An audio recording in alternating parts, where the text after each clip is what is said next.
piece of testimony caught my eye. Let me just read you the relevant portion here. It says, this comes from Leading Age. It says, put plainly, the proposed sequencing of refunds in House Bill 68 demonstrates a clear unfamiliarity, ignorance, or else indifference as to how the current structuring of the entrance fees, receipts, and refunds, in fact, protects CCRC residents' collective financial investments while ensuring current and future financial stability and growth of the CCRC. So I'm wondering, is this just a difference of opinion, or is there an incomplete understanding of how this process works? It would be for others to judge whether it is an incomplete understanding or not. We think, since both Dan Tracy and I have contracts, have signed them, and understand the funding and our responsibilities, and have some understanding of that through our relationship with the boards, that the funding pattern seems clear enough. You put money in to get in. When you get in, you pay monthly fees for the services. That money is used in whatever way the corporation uses that as the deposit in order to provide certain things that the corporation needs. And then it is returned when, for instance, in my case, when I move out, or when I and my spouse die, and then it goes to my heirs. We think in terms of personal experience, contracts that we've signed, and also in the nature of the conversations that we have with other people in MACRA, that we have a pretty fair understanding of what this is about. My pleasure. We have Delegate Hill followed by Delegate Johnson. Thank you very much, Madam Chair, and thank you all for bringing this bill. Thank you, Delegate Stein.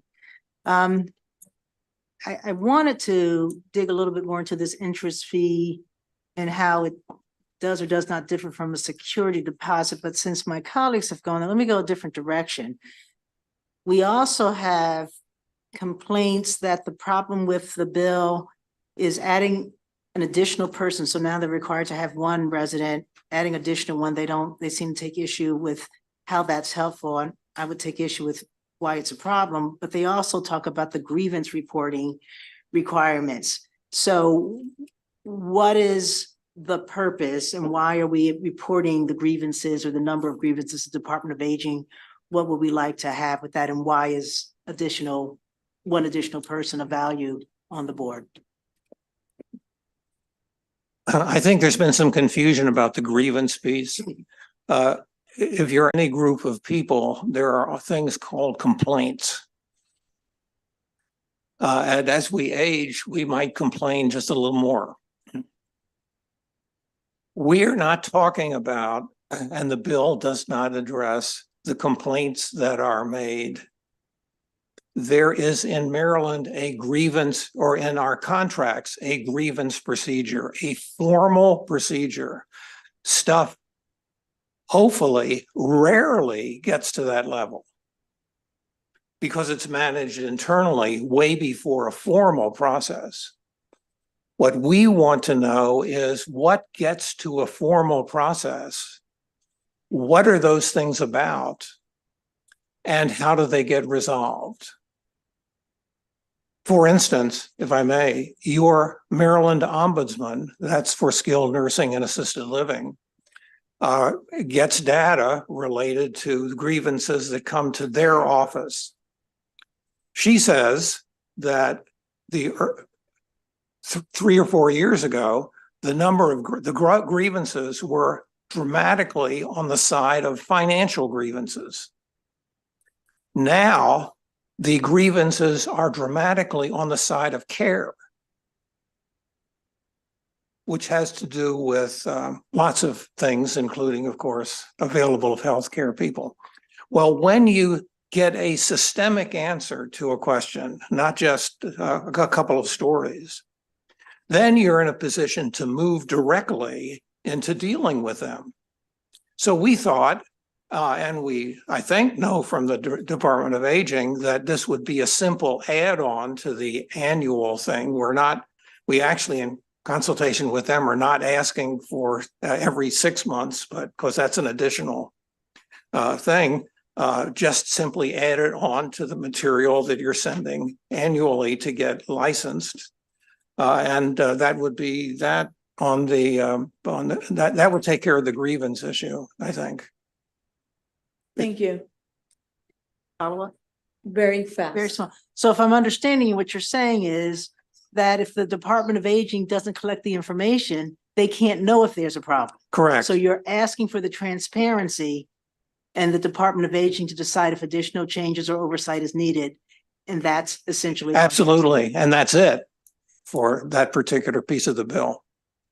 Thank you. Delegate Johnson, followed by Delegate Shalega, then Delegate Olston. Thank you, Madam Chair, and thank you, Delegate Stein, for this bill. You mentioned monthly fees.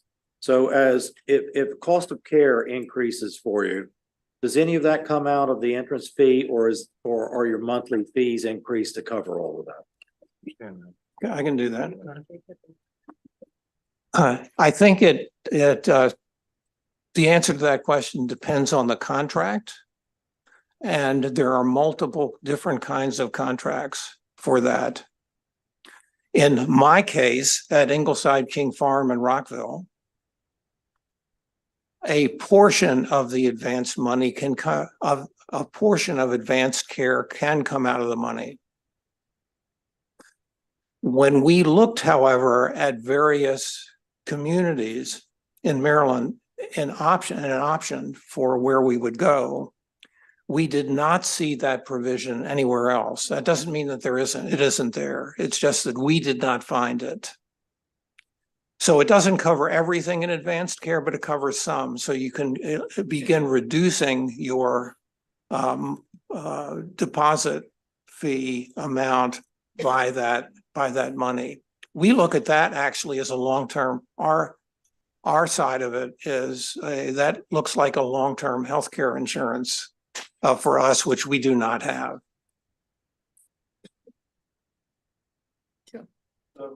In those cases where it comes out of the entrance fee, would that cause delays at the end to calculate all that up and get those numbers squared away? It certainly could, but our community has a very fine accounting team, and I would hope that it would not. You're welcome. Delegate Shalega, followed by Delegate Olston. Thank you, Madam Chair. You're Thanks for bringing this bill. I was the House of Delegates representative on the Commission on Aging for 7 years, and I'm familiar with CCRCs. I'm not sure a lot of folks on the committee are, because we haven't really had any bills on that. There's different models, A, B, and C, that give different levels of care. My grandparents, I'm so fortunate, both lived in CCRCs, one at Edenwald and the other at another. My other grandparents' agreement was they got none of the deposit. They paid an entry fee. None of that was refunded. That was their original contract. My grandmother in Edenwald had a different contract. My parents live at Ginger Cove. Kudos to Ginger Cove. It's amazing. My father passed away there in October, and the care he received in the nursing home part of that facility for 6 years was impeccable. So I'm familiar with those contracts as well. And my mother's contract at Ginger Cove looks different than the other two. And I want to live in one. So please keep doing a good job. That's my long-term care insurance too. That was a great commercial. Just saying. Go ahead. And some, you get breakfast, lunch, dinner. Some are just dinner. Some you get housekeeping. Some has assisted living help, nursing. It's all a very different. So my point on that is, isn't this contract law like standardizing it? It sounds like the bill wants to standardize that, yet the contracts that my 3 relatives, by God's grace, lived in a CCRC, they looked very different. Who's the best person to answer the question? Well, we're not, first of all, yes, it is to But the contract, the requirements that are to be in the contract are dictated by the state law. And so, and it's not going to be retroactive. It's only going to be from the date that this bill is passed going forward. And so that future contracts would hopefully, whatever they are today, would be modified to take into to comply with the new law if this bill is passed. Why? One more. I don't think every CCRC gives the entry fee back, do they? No, there's several different models. Right. The one that has the most of the refundable deposits is a fee for services plan. So when you move in an independent living, you sign a contract, and the fee is based on it does not anticipate assisted living and nursing care. It's just independent living. I think Yeah. that's the And C then model. if you have to go and you pay more if you go and assist it, and even more for nursing care.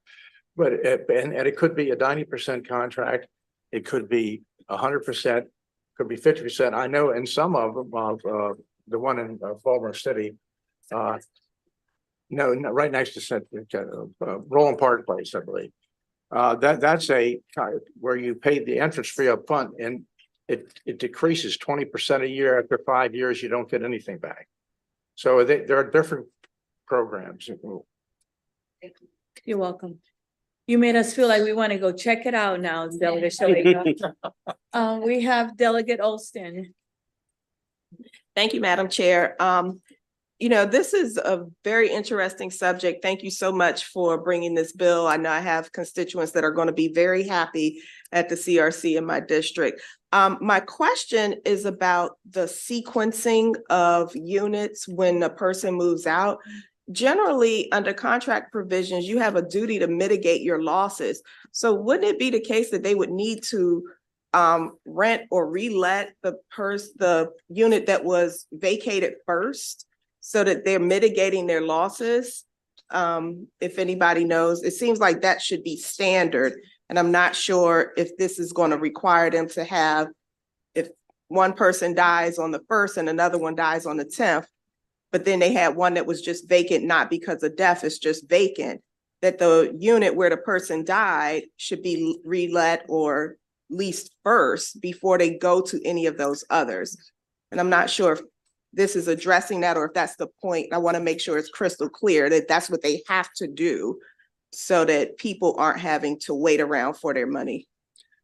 Delegate, thank you for your question. That's a good question. My understanding is there's no contractual or otherwise in law responsibility for the owner to, after someone's passed away. And so, the estate is entitled to the refund. There's no obligation that the owner do their best to release that unit that is now newly available. And I guess that is part of the concern. If there is, let's say if there are 10 vacant units, someone passes away, so there's an 11th, as my constituent implied, there, under current law, there may be an incentive for an owner to delay reletting that newly available unit. And, maybe there are other comparable units that they'll show first. Or maybe if it's been a unit that where residents live for a long time, so it needs upgrades, which cost some money, maybe they'll delay doing that. So what we're saying through our amendment, we say that providers shall make the best effort to reoccupy vacated units promptly. And we set up a process by which once someone passes away or they leave a particular CCRC, then they would get a sequential number indicating where they are in the sort of the wait list for getting their refunds.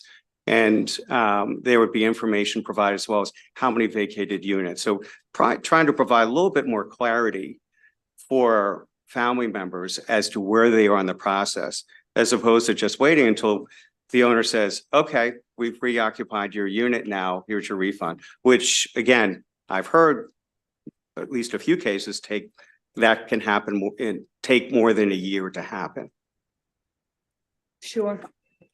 Thank you, Madam Chair, for the follow-up. My other question was on the subject of bankruptcy. If one of these companies goes out of business, do the residents have a priority lien when it comes to getting their money back, or are they in line with the rest of the creditors trying to fight for their refund? You know, our distinguished Barbara Picato told you all the list of all the different things that have been going into Maryland law. And I don't know about all the other states, but Maryland law is very, very progressive and very advanced. And in particular, there is a provision that deals just with this. And it says that except for $500 of employee salaries in the last 3 months, the costs of administration and taxes, the residents have a priority lien right after that over any other general creditors. So yes, they do have that. And I want to thank you all for being patient. Those that are waiting, we will give you the same courtesy, I promise. And those of you that are here, thank you as we ask these questions. Delegate Bagnall. Thank you, Madam Chair, and thank you for this bill. This is actually a follow-on on Delegate Alston's question, I think. In speaking to the prompt attempts to reoccupy, is there anything in the bill, in code, in COMAR and regs that would give us an ability to demonstrate that effort should there be a delay in reoccupying the facility? Yeah, Delegate, I guess my answer would be, we have proposed an amendment which says that that if an owner is not able to refund the balance owed within 60 days, that they will notify the subscriber of that. Thank you. I see no other question for this panel. So I want to thank you on behalf of the committee for being with us. We're now going to go on to a panel of favorable with amendments. So we have the following. We have Isabella Shaikov from the Maryland Department of Aging. Actually, you're the only favorable with amendment. So you also can have some imaginary friends.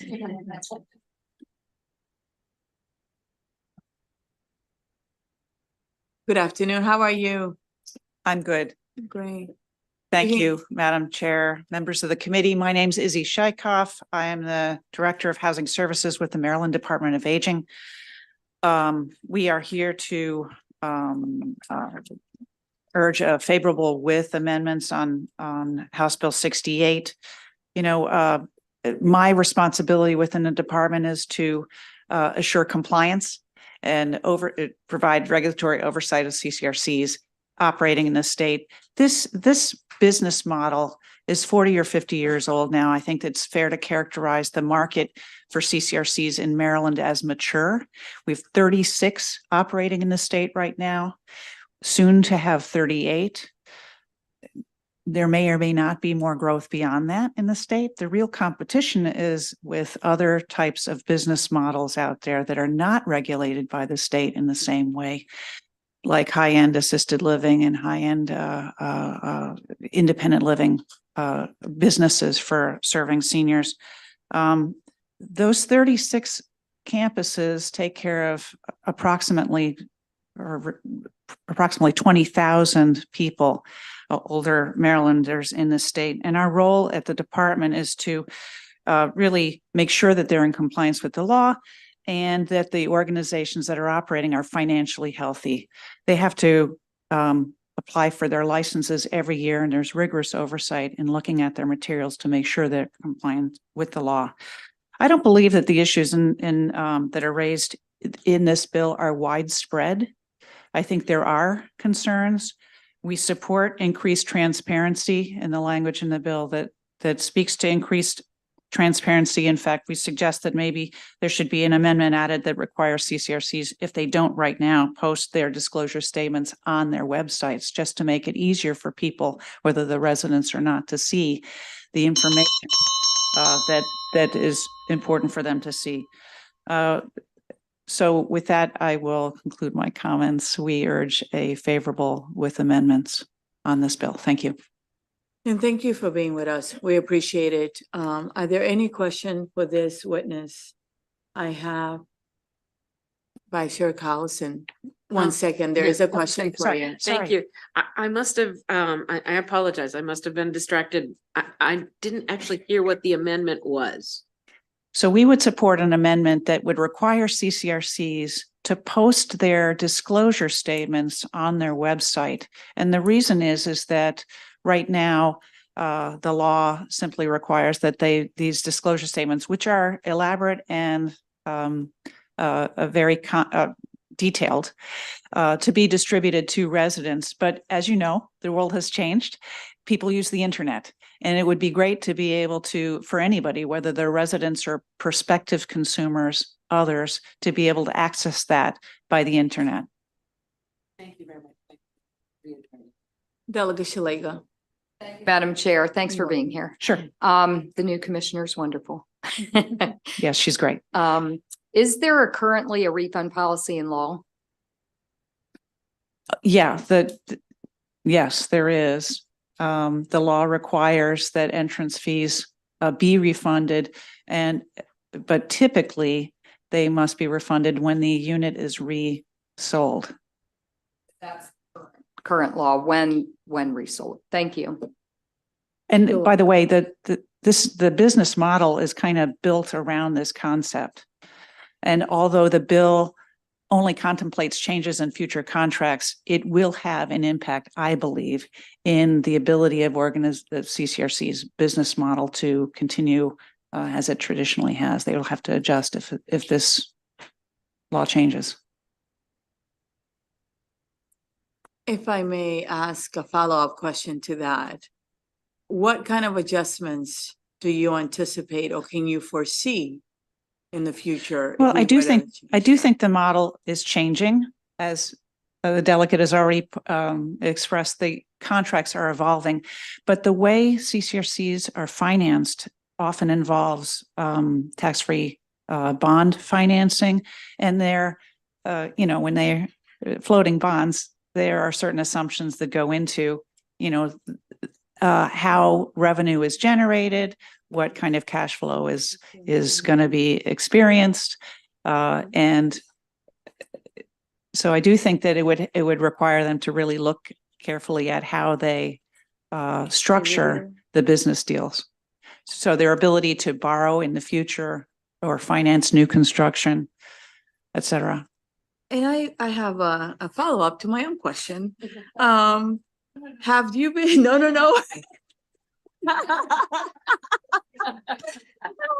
You make me laugh. I love our committee. One second. Now I gotta get myself together to ask the question. When was the last time, this model has been around for 50 years, that the Department of Aging has done a study to look at this model and to look at some of these concerns and maybe have some recommendations? I would have to get back to you, and I've just been there for 9 months myself. Okay. But I think what we're seeing, I think this bill comes from really the fallout of the pandemic. When you think about how economically difficult it was for these organizations to endure. They're not the only ones, obviously. Everybody was impacted negatively, but the vacancy rates increased, expenses increased, staff, churned. There was a lot that I think that the field had to respond to, and I think they are still responding to. Okay, thank you. If you can get back to me regarding that. I will. That would be great. Thank you so much. I have here, the last one was Delegate Hill, and then myself. I would ask, actually, Delegate Hill, you're next, and Delegate Johnson. Go ahead. Thank you. Thank you very much. And thanks for being with us today. You also mentioned in your letter 2 other points. I'd like you to just expand a little bit since you didn't have time. You spoke about concern that having an additional member be on the board would not be particularly helpful for transparency as they have to pledge confidentiality and loyalty, although I think the bill speaks to what they are allowed to talk about. But it also allows for there to be someone there if the other board member is absent. It allows for there to be a chance that there would always be. So if you can speak to that, and then you also had some comments about, and you didn't make a suggestion, you didn't make an amendment about residents associations being required to elect that board member. And I think, I'm not sure if the amendment would be that the residents elect the board member, Well, not associations. So I apologize for the confusion on that. On resident representation, you know, nonprofit boards or boards in general take an oath when they join the board.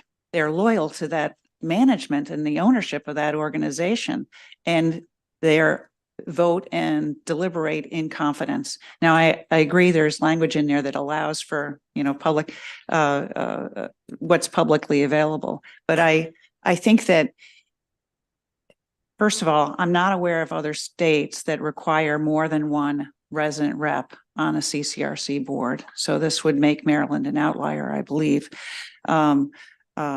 Secondly, I think that what we're talking about is improving relations and communications and transparency.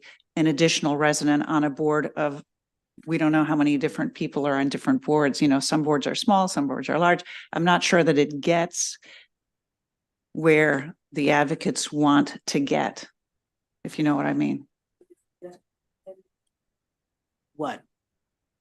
I would encourage management and residents to meet regularly, discuss openly as much as possible how the organizations are organized, how they are managed, what's the future plans, what are the concerns, how can residents be more involved in it, so that there's less of an adversarial atmosphere and more of a collaborative atmosphere, because I think that's really essential for them to be effective and financially successful organizations. Thank you. I have Delegate Johnson, followed by Delegate White-Howland. Thank you, Madam Chair, and thank you. The statement you made raised a question for me. So if this bill is just letting the resident or the family know where they are in the hopper, what number they are in the lineup, and basically requiring them to meet at least quarterly to review and discuss the current financial statements, the provider with the Residents Association, how is this going to be financially unfavorable and affect financially the CCRCs? I believe I testified that we are supportive of increased transparency. So the notion of meeting regularly and discussing issues, we're totally supportive of. Mandating sequential entrance fee refunds could have a negative impact to the organizations, in the sense that every unit is different. Some units may turn faster than others. There are all different kinds of factors, I'm not sure, but what the state's interest is in making sure that the organizations are financially healthy, have the flexibility to be viable and healthy going forward.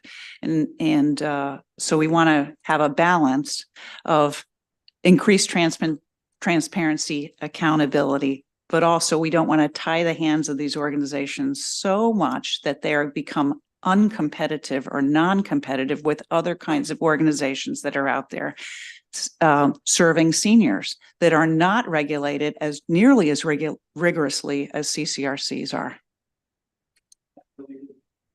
I'm sorry. Aren't the refunds formulated in the individual contracts? And Yes. so this bill really doesn't mandate that they violate the contracts No. that they have, but the ones who are Going forward, who are entitled to a refund. Isn't that what this bill addresses? if the contract allows for a refund, yes, sir. Does that alter the financial situations of the CCRC? I'm not understanding that. I don't believe that it does. Thank you. Delegate White. Holland.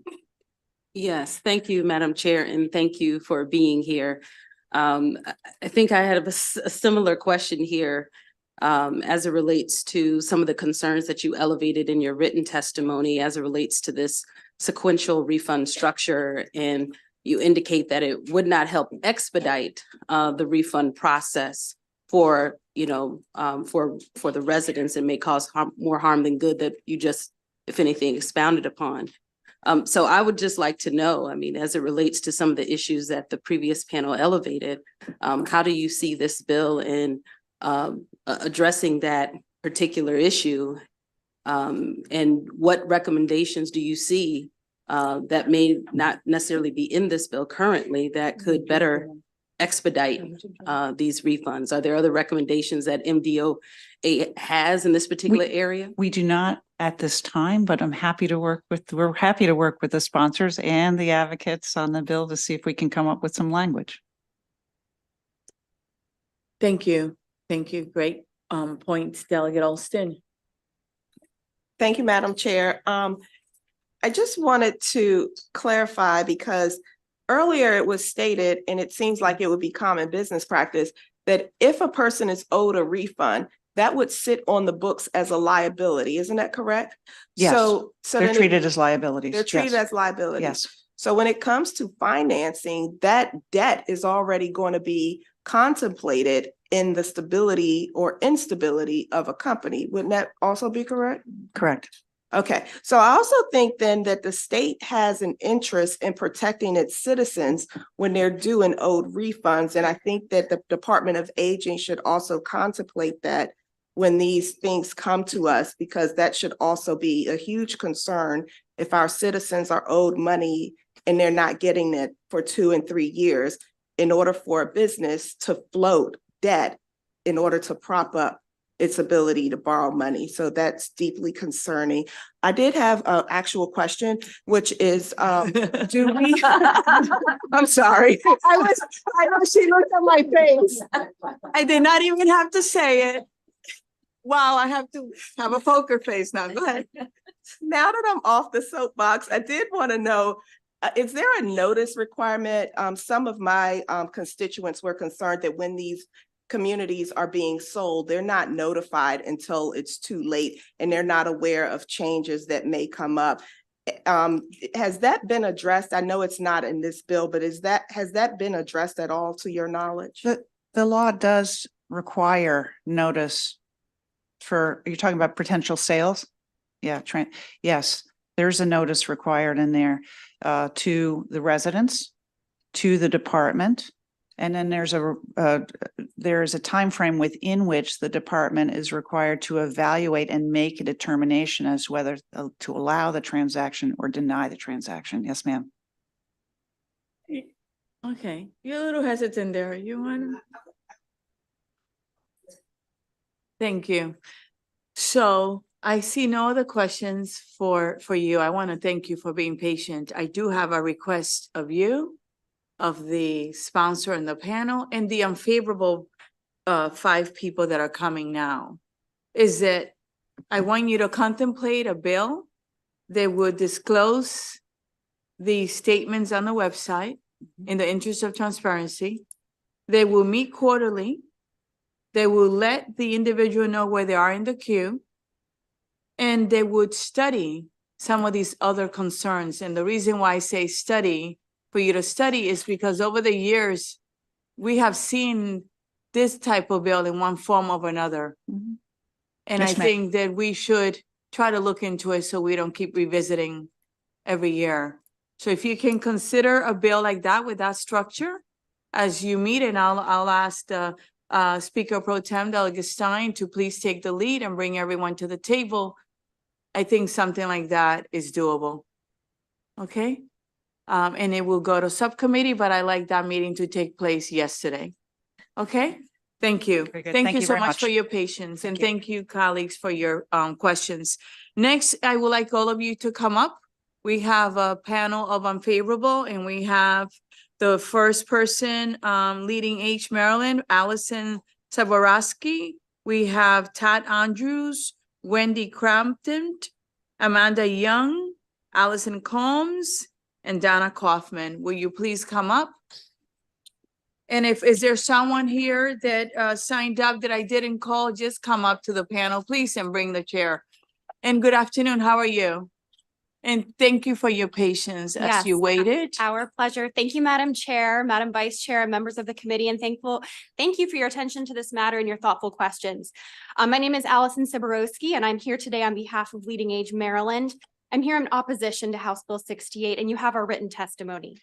Leading Age Maryland represents the vast majority of CCRCs in this state. We also represent many other not-for-profit aging services providers.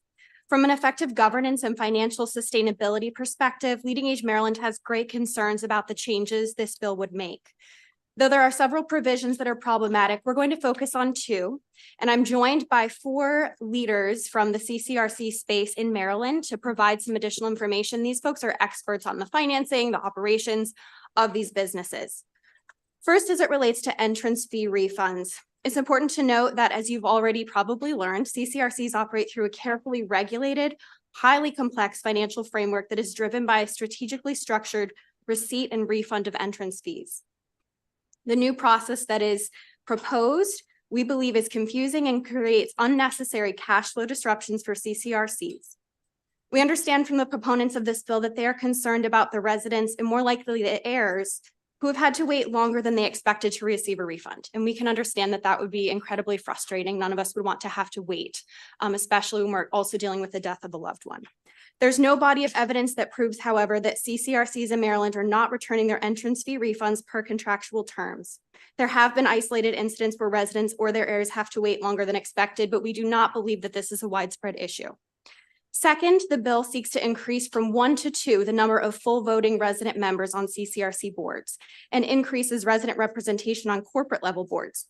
We agree that resident involvement is important. Maryland already exceeds most other states in this area. We're only one of 3 states in the country that requires full voting resident members on boards. However, we don't believe there's justification or proof that additional resident voting members adds value or efficacy to governance. Thank you for your time. And for these reasons, I respectfully request an unfavorable report on House Bill 68. Thank you. Next, please. Good afternoon, everyone. My name is Todd Andrews. I serve as the president of community living at Asbury Communities. We have 2 CCRCs in Maryland, one in Gaithersburg and one in Solomon's Island. We've been serving seniors in Montgomery County for nearly 100 years. I'm here in opposition to House Bill 68. Specifically, I will speak to the portion of the bill concerning the sequencing of entrance fee refunds. By the very thoughtful questions I've heard already today, you've come to realize that CCRCs operate in a very highly complex financial model with many different types of contracts and opportunities for residents to enter into those contracts. The contractual agreement between the resident and the community fully outlines and clarifies the terms of refunds as they are completed today. The proposed bill and the concept of altering would put significant financial burden on CCRCs and may threaten the financial investment of the current CCRC residents. Current residents of a CCRC could ultimately face shortages, service delays, or other operational disruptions if a shift occurs. This change will also require additional accounting staff, with the cost would be passed along to the residents in higher fees. Put plainly, there's no body of evidence that proves that CCRCs in Maryland are not returning their entrance fees per contractual terms. This provision of the bill is proposing a fix to a problem that we don't think exists. It will create an unnecessary cash flow disruption for CCRCs that will impact the organization's ability to effectively manage. We understand that this is a very emotional opportunity for our residents, and we are all for transparency as it relates to these. What I will tell you is there's a fundamental misunderstanding by many residents of the provisions of entrance fee refunds and how they work. And I appreciate the chair's comment about getting together and actually having conversations about those 4 entities. I think that would be very helpful before we proceeded down a bill that we really don't need right now. Thank you. Thank you. Thank you. Next, please. Yeah. Madam Chairwoman, I'm Dr. Amanda Young. I'm a gerontologist with over 18 years of experience in continuing care retirement communities across several states. I currently reside in Baltimore County and I'm serve as the executive director of the Wesley Inc. I'm here to oppose in opposition to House Bill 68. As mentioned, there are many issues with the bill, but I'm going to focus my testimony on just the increased representation and selection of the residents on the organization's board of directors. And I would like to be clear that, again, I am a strong advocate for transparency and residents' rights. I'm a long-term care ombudsman since 2010, and I've advocated on behalf of residents in all levels of care. However, having more residents involved in an organization's board of directors is not the solution for that transparency and advocacy that I think the residents are seeking. And as Allison mentioned, Maryland is already leading the way in resident involvement and is only one of 3 states that has one full voting member on the board that is a resident. This bill also proposes that a resident member of the board be selected by the resident community. This is contrary to the standard and the best practice process for board member selection.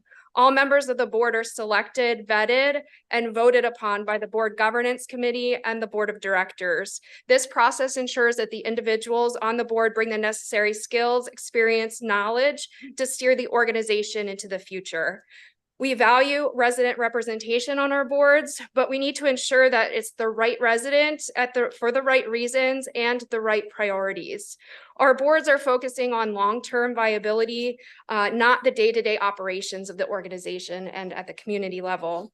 And so for these reasons, I respectfully request an unfavorable report, House Bill 68. Thank you so much for your time. Thank you, Dr. Young, for your testimony. Next, please. Thank you. Thank you, Madam Chairwoman, Madam Vice Chair, and members of the committee. My name is Allison Combs, and I'm representing National Lutheran Communities and Services. We're a multi-site CCRC organization with communities in Maryland, most notably the Village at Rockville. And I am here in opposition to House Bill 68. Within National Lutheran CCRCs, we do support certainly the guidelines and of resident representation within our boards and the parent organization. We have terrific relationships and collaboration in the current structure that we have with our resident associations in comparison to the testimony earlier about the challenges that are presented there. We've also discussed today that there are no other industries where private businesses are required by the state to have consumers serve on their board. We believe that this is valid. We, again, support this, but we do believe that one resident board member is adequate, and it serves the intent behind ensuring that the residents' viewpoints, their positions are in the direction of the organization as the community moves forward. And it also provides the community the transparency that's been spoken about today. We also have heard Allison discuss that we are one of 7 states that require CCR representation. At National Lutheran, we believe that with this practice, Maryland has already chosen to recognize the importance of incorporating resident representation into CCRC board governance. I think it's also important to note that the boards are governance, they are not management. And that's, again, an important element of the board structure. Within the speaking to resident associations, thank you, Madam Chairwoman. Why don't you wrap your sentence? Yes, thank you very much. Within National Lutheran, supporting resident associations and the recommending a resident for board service, following governance, we do need to stick with the election of the representative being held by the board of directors so that it follows board governance and not just the resident association. Thank you very much, Chairwoman. For these reasons, I respectfully request an unfavorable report to House Bill 68. Thank you. Who's next? Hello. And will some of you be so kind, one of you, and just sit in the back so that Donna Kaufman can come up, please? Thank you very much. Go ahead. Hello, Madam Chairwoman, Madam Vice Chair, and members of the committee. My name is Wendy Crampton, and I am here today representing Homewood Retirement Centers. We operate 2 CCRCs in the state of Maryland, one in Williamsport and one in Frederick. I am here also in opposition to House Bill 68.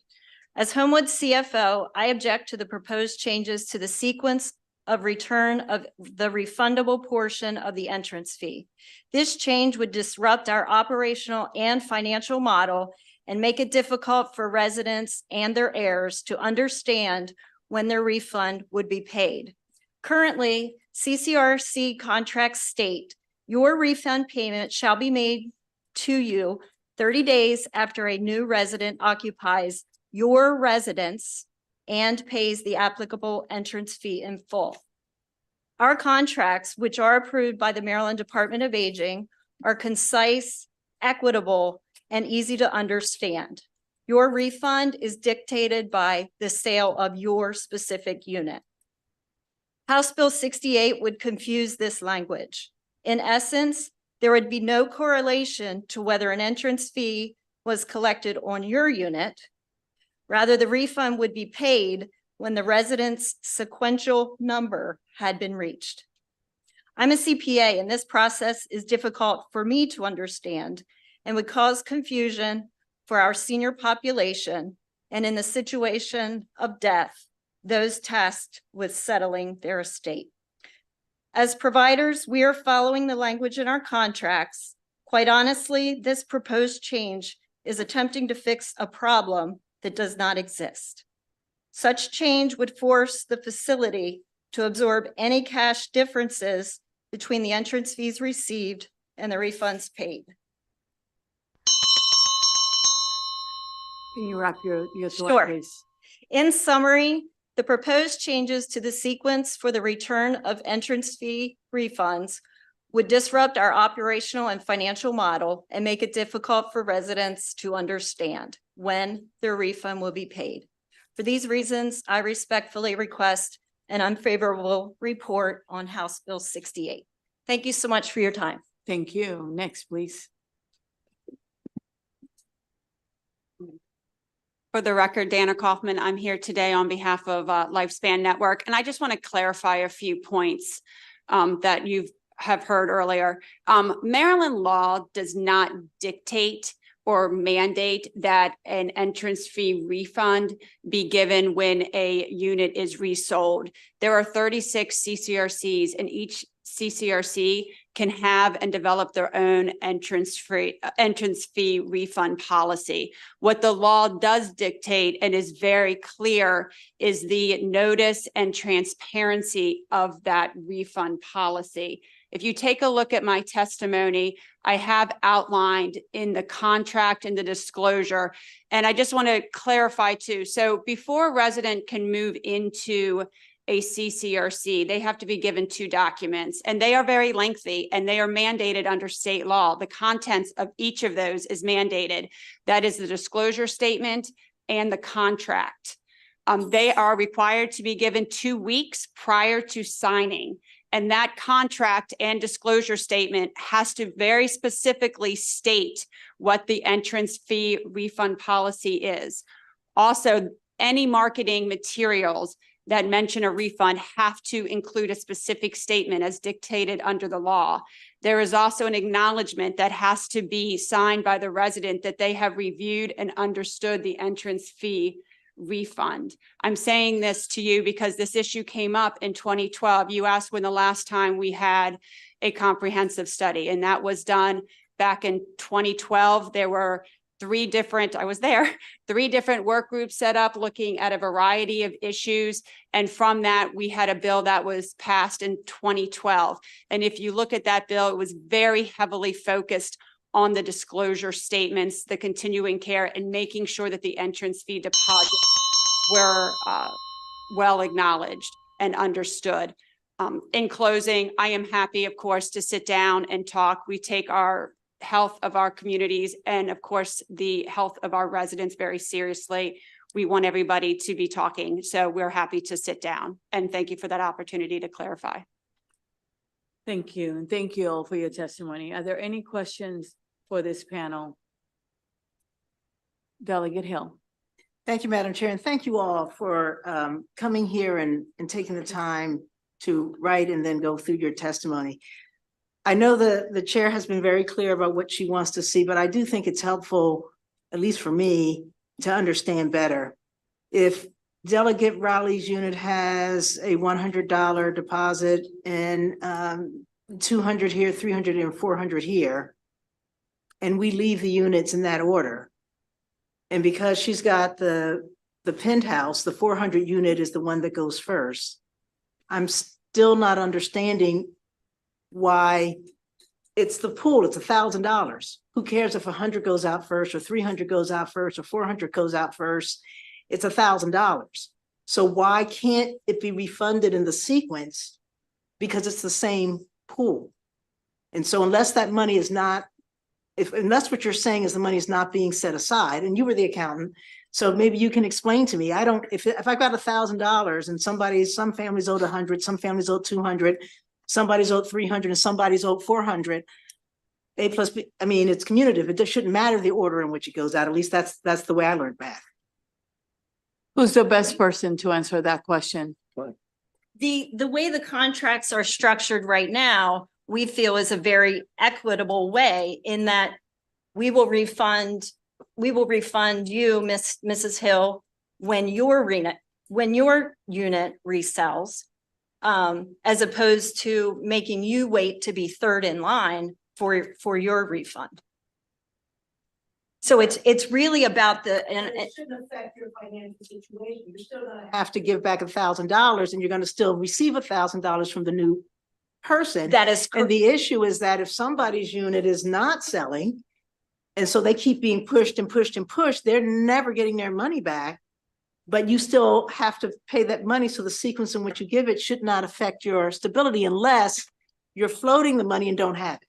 Well, the issue is we could potentially have to refund you $300 when the next person that we're collecting an entrance fee from is only 100.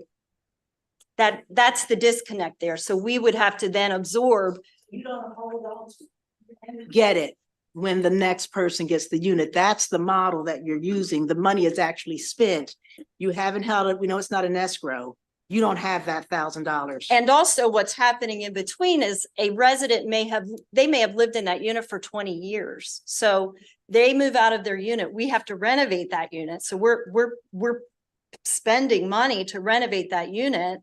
So we don't want to have to pay, not that we don't want to, but it's very difficult to pay out a refund for $300. And we've also renovated that unit when we're only getting another 100 in. Does that make sense? Okay, Delegate Olston. Thank you, Madam Chair. You know, one thing you all said that I actually agree with, which is the sequencing is confusing. And I personally think what would be better is what we do in landlord and tenant cases and tell people exactly when they're going to get their refund. Like in Maryland, 45 days after the end of your tenancy, your money needs to be refunded. That money also has to be held in escrow and the interest has to go to the person. So what I'm not understanding, and I find very rich, is that you all want to use the money of the tenants to float your business because it sounds like you don't have the money to refund. But you don't want these same tenants on the board to determine what you're doing with the money that you don't have to give back to them. And these tenants are lawyers, doctors, astrophysicists. Maybe if you all were more open-minded, they could help you figure out some of the financial problems you have with floating their money when you're not giving it back. I just really find it rich and it's disconcerting that you don't want them on the board, but you want to hold on to their money, what could be in perpetuity, because you have to wait till the place is relet. What if it's never relet? And to me, that's unconscionable, that you can hold this money in perpetuity until it's relet. And if it's never relet, they never get their money back. Okay, so who from the panel would like to comment? So No, let's seriously, it's not a joke. We're always respectful here. This is what we pride ourselves in this committee So let's just, who's the best person to answer the question or address the comments? Thank you. I'll be happy to address the question. And thank you for asking the question. I understand the passion behind the question. The challenge is much bigger than deposits and holding. That's the real issue here, is understanding the model and how it works. And I think that there's seeming to me sitting here, there's a misunderstanding of how the model works and where the money goes when people come in. The entrance fees are not deposits to be held until if you damage something and left. That's what apartments do. The deposits are essentially insurance policies on your long-term care, and they're designed to be used for people as they move through the continuum as their resources dwindle. The second most important part is that funds your capital investments. All entrance fees, unless you have 100% refundable entrance fees, which most providers do not have anymore, the entrance fee depreciates over a period of time that's laid out in the contract. So if you take a standard entrance fee, at 5 years, there's nothing left of that because it's put into the operations to fund capital investments and things that need to be done. The monthly service fees the residents pay for the staff, the programming, and so on and so forth. All the contracts are different. And that's why it's complicated, because somebody could come into your example paying $300, but their entrance fee refund percentage is different than the person that would need to be refunded. So you could, and we're not talking about 100, 200, 300. We're talking about 900,000, 600,000, and 200,000. So imagine the difference between person in perpetuity that's waiting for 900,000, the new person comes in, pays 2. That's what's challenging about this. And I do agree as an operator, and I operate 11 communities in 3 states, and all of our contracts are type C fee-for-service contracts. And we have worked really, really hard to make sure that the residents understand where the money goes. Our disclosure statements are on our website. We meet with the residents quarterly. We do all the things that have been suggested. But I will tell you overwhelmingly, in my experience, many people don't understand how it works, which creates the idea of transparency not being addressed. It's really understanding and knowledge. And I think there's an opportunity working together, all 3 groups that you've heard today, to get to a better place. Thank you. Thank you for that. It's really important. And thank you for your wonderful explanation and for your patience again, okay? We really appreciate it. I know it's not easy. We have Delegate Johnson. Thank you, Madam Chair, and thank you, panel. And maybe this panel is more equipped to answer the question and explain it to the committee members. Since this bill is not retroactive, and this bill just states for transparency that you let the individuals know where they are in the queue for reoccupying a unit or getting their refund, how does it disrupt the cash flow? Who's the best person to answer that? Well, I think what this panel is trying to do is get ahead of this. No, it would not impact our cash flow for our existing residents, but it would have significant impact on our cash flow if this bill were to be signed on a going forward basis. And as financial stewards of the residents of Maryland, of their resources, we're trying to get ahead of that so that future cash flow isn't impacted. So can you explain to us how it would affect, since this is just explaining to someone where they are in the queue? It's not. Okay. And I think that's, and it's very confusing. I mean, to me, yeah. So basically right now, if I move out of my unit and I am due a refund of $200,000 and I move out today, my neighbor here may move out tomorrow and she's due $500,000. Okay. The way it exists right now, when my unit sells, we're going to refund me $200,000. And when her unit resells, we're going to refund her $500,000. So it's a very equitable model that, similar to when you would sell your own home, I'm going to get the cash in my pocket whenever my own home sells. And we're doing the same thing with our units on our campus. What this bill is doing is basically saying, I'm number 1 in the queue, she's number 2 in the queue. So it doesn't matter whose unit sells first or second, because I'm first in the queue, I'm getting the very first refund. She would then get refund number 2, he would then get refund number 3. So there's no match on cash as to which unit is being refunded. It's about the person in the queue and what sequence they are in that queue. You're welcome. Could I add to that, One- just for the understanding?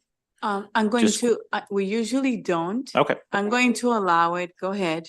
No, I just, Because- this question has come up multiple times, so I think it's important. The sequencing issue is complicated by whether it's an actual resident do a refund or an heir. Okay, so the ones that you're probably hearing the most from constituencies in this room are heirs who are waiting for the money, their parent, whoever has passed on, and it was left to them as a beneficiary. The challenge there is no advantage for us to not sell units. It hurts us to not sell units. We can't float the money. It's on the balance sheet. We can't float it for other things. So we have to have a way to refund money based on new money coming in the units that they're in. Now, keep in mind, the contracts are all different. So into my earlier example, if people have different percentages of refund, they have different amounts left. That's why I think there's an opportunity for all of us to sit down and talk about what would make residents feel more comfortable in the contract stage without disrupting the business model that you heard the Office of Aging talk about, and find a way to support the ability for the operator to continue to operate without raising the fees for the residents to compensate for this bill. Because ultimately the residents pay the bill. We're not-for-profit organizations at the end of the day. Thank you. And thank you for that explanation. Delegate Taveras, followed by Delegate Shalega.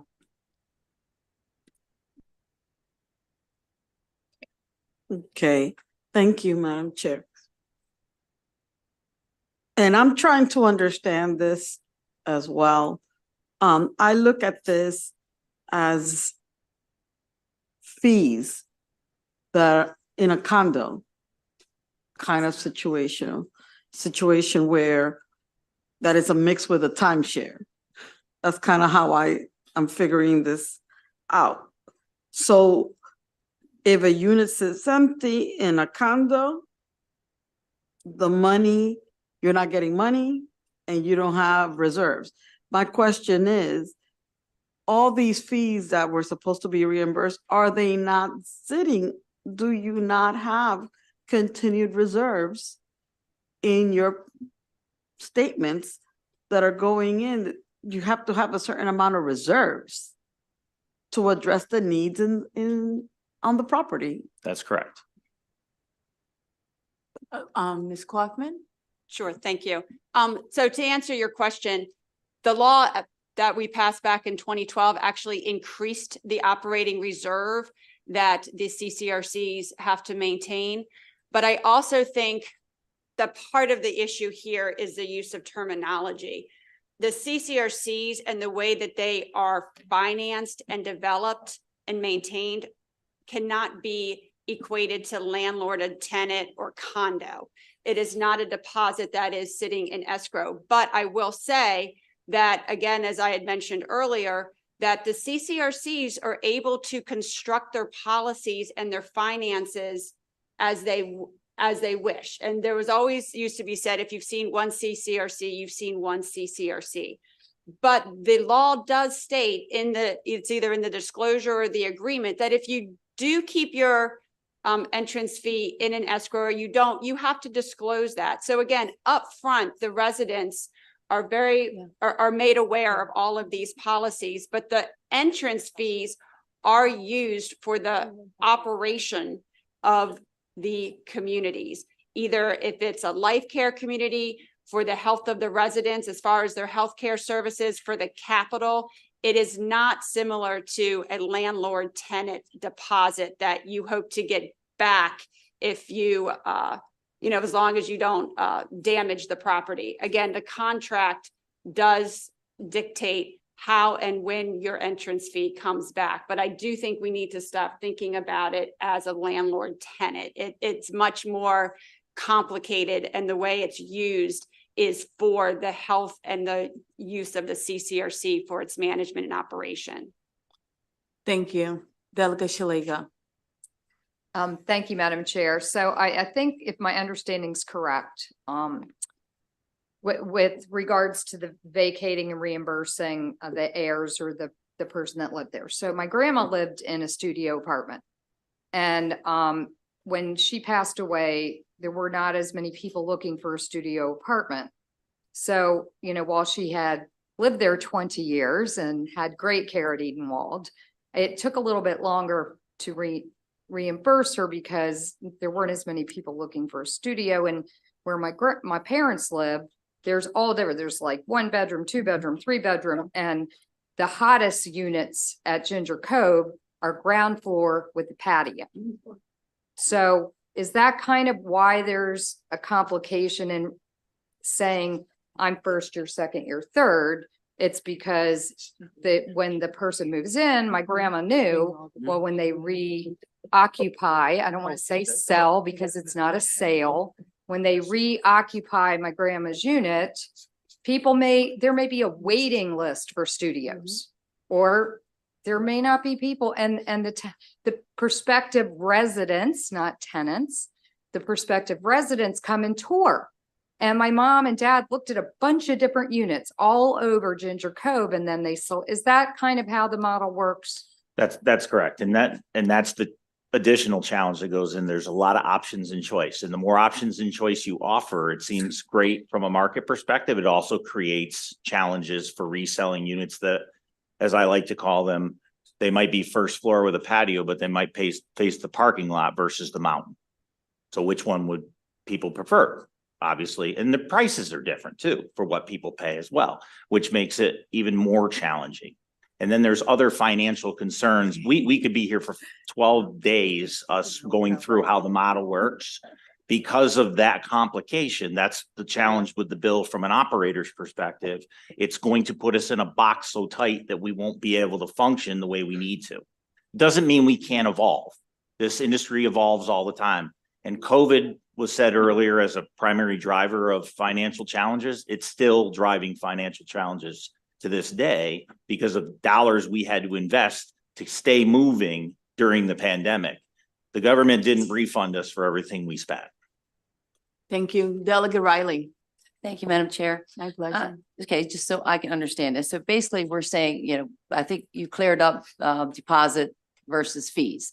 So now fees versus services. Am I hearing that these fees that are charged, that they made the contract, they knew they were going to pay this amount, are the fees like, because then you said, you know, could be 2,000 or 200,000, could be 500,000, could be 900, could be 200.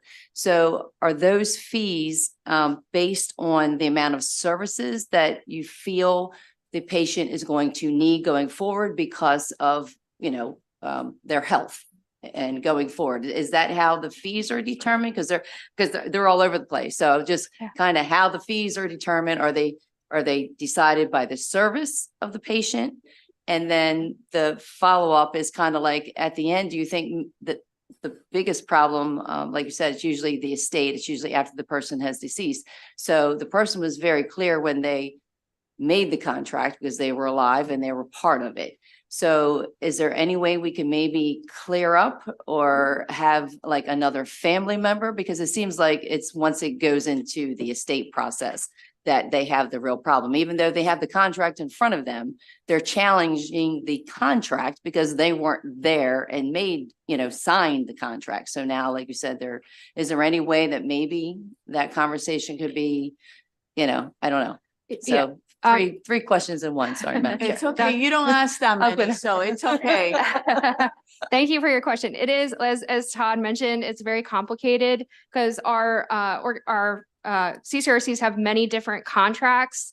And so some contracts are also dictated the cost by actuaries because there is a long-term care insurance component to it. So sometimes we don't even have so much control over the cost. It depends on the cost of healthcare.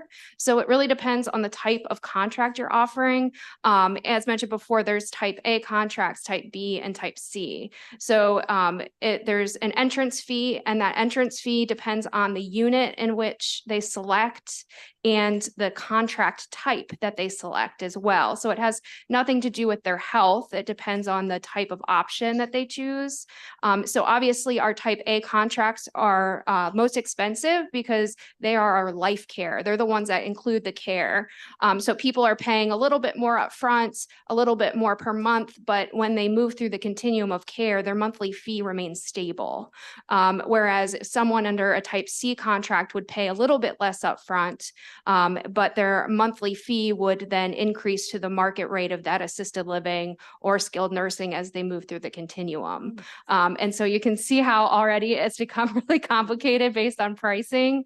And that's the other selection besides, it's consumer driven. They're picking the unit, and then they also have the choice of that contract type. And some of it's already also driven by if they have long-term care insurance already or not. And so there is some also tax deductibility that our residents seek because of those contracts. But yeah, and your last part was you're exactly right. Yeah. Real quick, how long is the contract?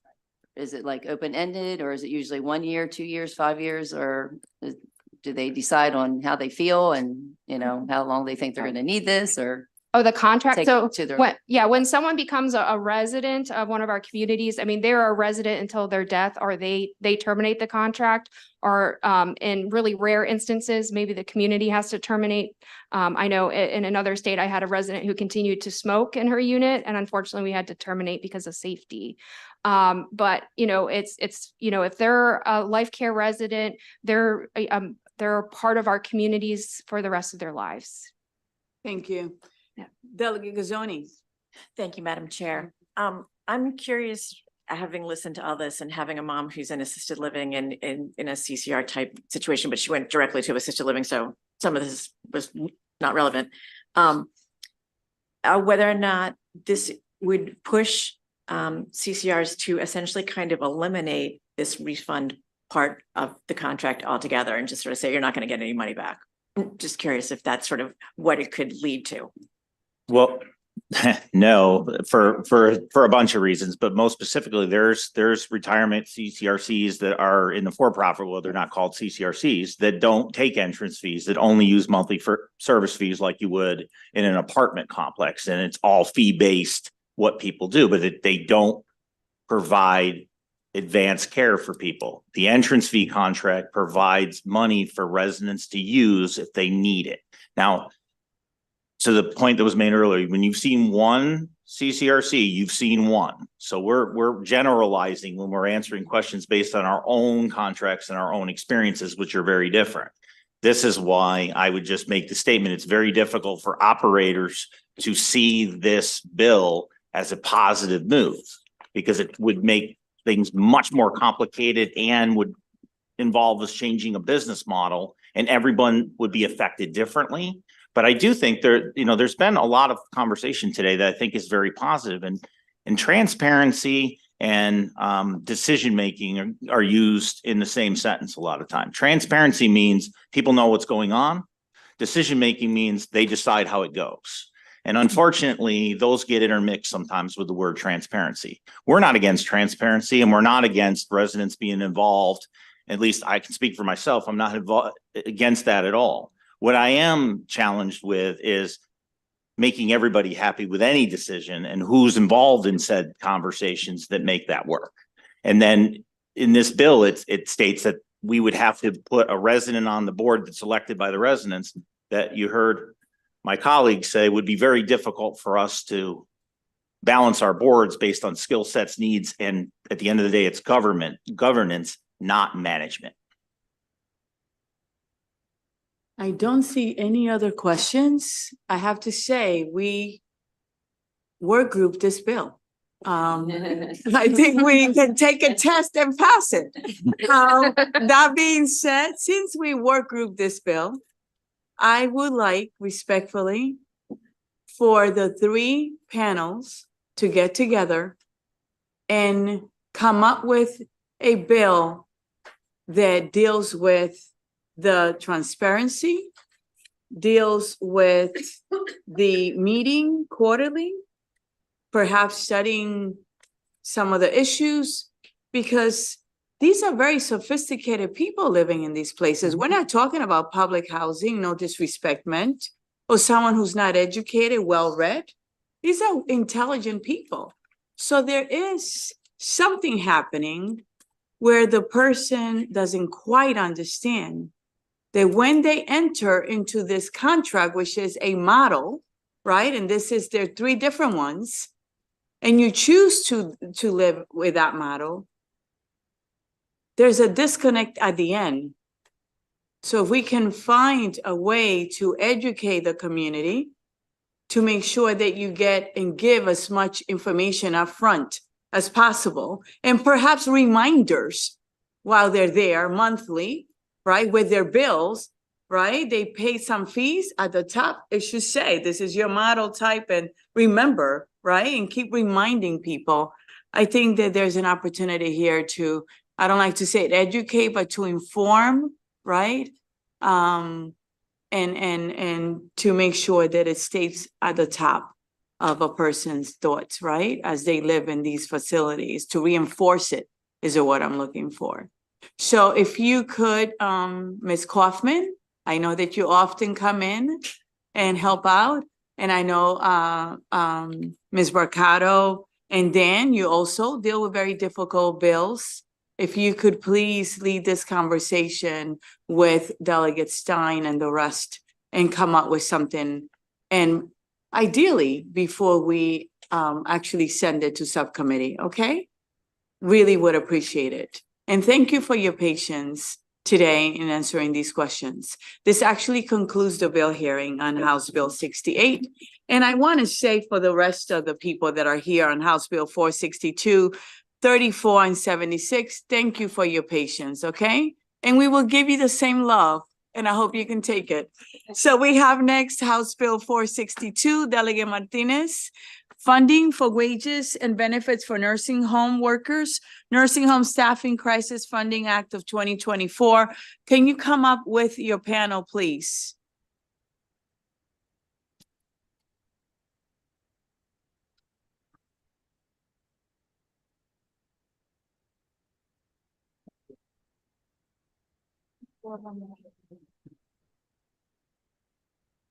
All right.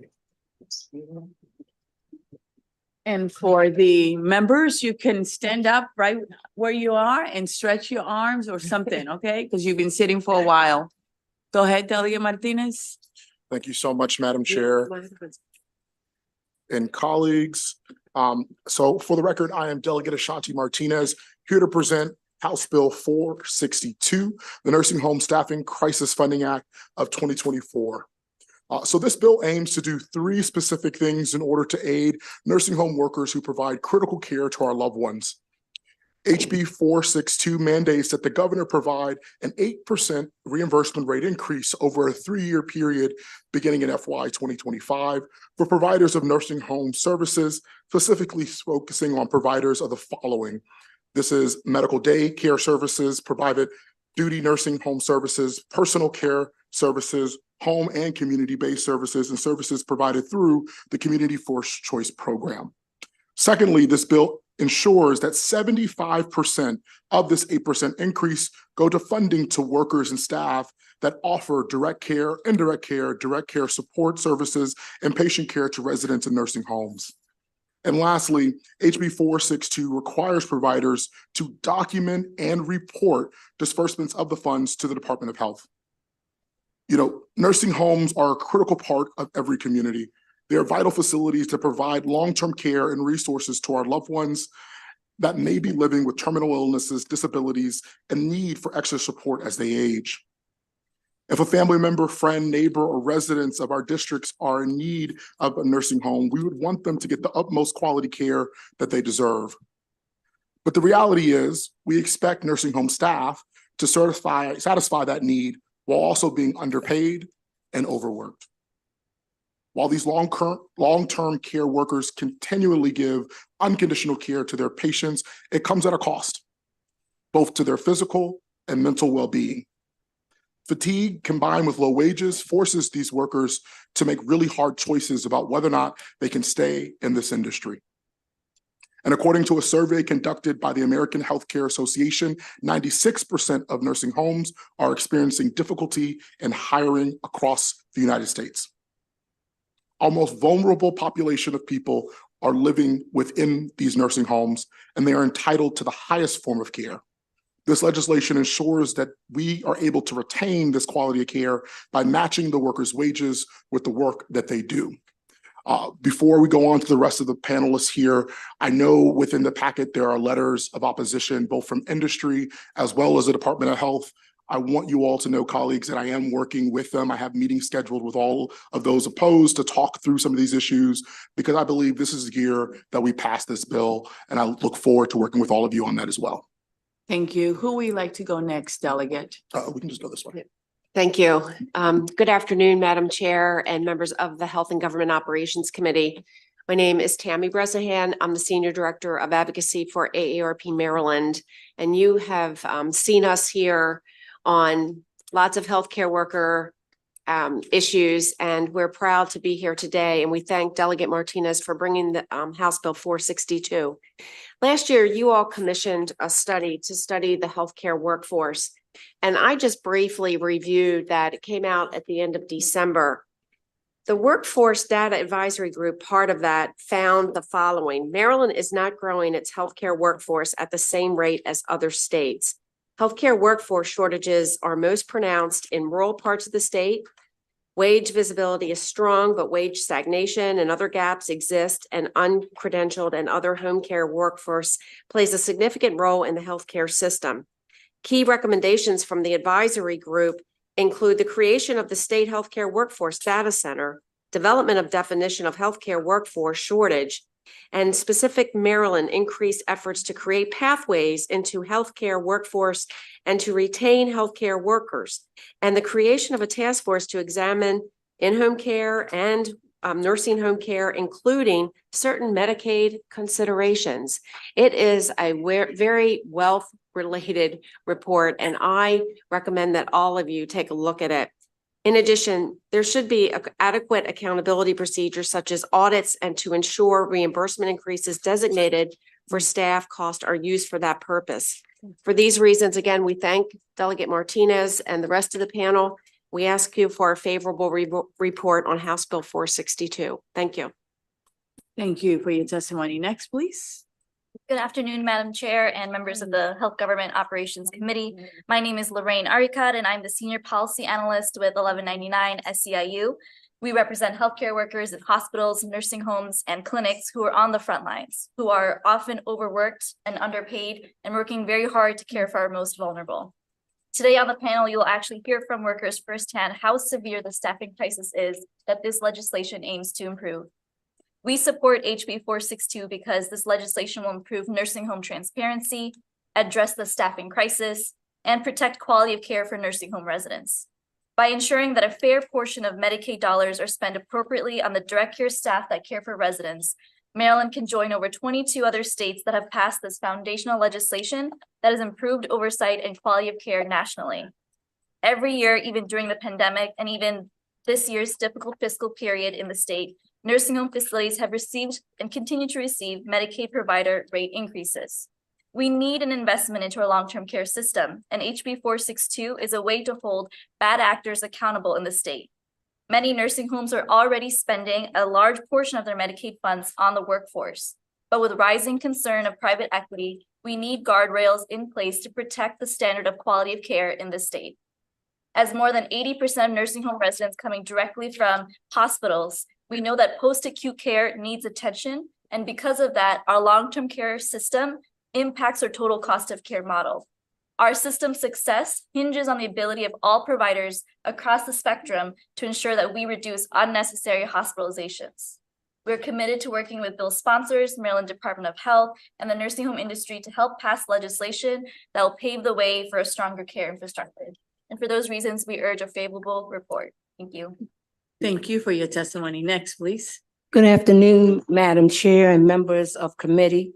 My name is Rhonda White. I am a certified medicine aide at a long-term care facility and a union delegate for the 1199 SEIU. I support HB 462, the Nursing Home Staffing Crisis Funding Act of 2024, and urge you to issue a favorable report. This bill would help fix the staffing crisis in nursing homes by increasing wages for caregivers like me. Healthcare workers made sacrifices on the front lines of COVID-19. Some of us survived, others lost their lives or left healthcare. Those of us still working are dealing with a short staffing crisis. This was a problem before the pandemic, but is even worse now. Our facilities are short-staffed because the wages are too low. Recently, I was conducting a new hire orientation. When I told the new GNA what her wages would be, she told me she would be right back. Then I looked out the window and saw her driving away and never heard from her again. This is just one of many examples. In my facility, we have 1 GNA to 20 patients, so we can't spend enough time with our patients. We provide high quality health care, but can't be everywhere at once. This is bad for residents and for workers too. We don't have enough workers. Our mental, physical health suffers. We are stuck in a cycle of not having enough workers. So many workers burn out, quit, and then the short staffing circle continues. Delegates, you have the power to break this cycle. Vote yes on HB 462. Healthcare workers care for you. Please care for us. Thank you. Thank you for your work and testimony. Who will be next, please? Good afternoon. My name is Carolyn Taylor Chester, and I have been working for over 30 plus years as a geriatric nursing assistant. I am here today to support HB 462. Recently, I had 38 residents, and it was only 1 GNA. I feel overworked.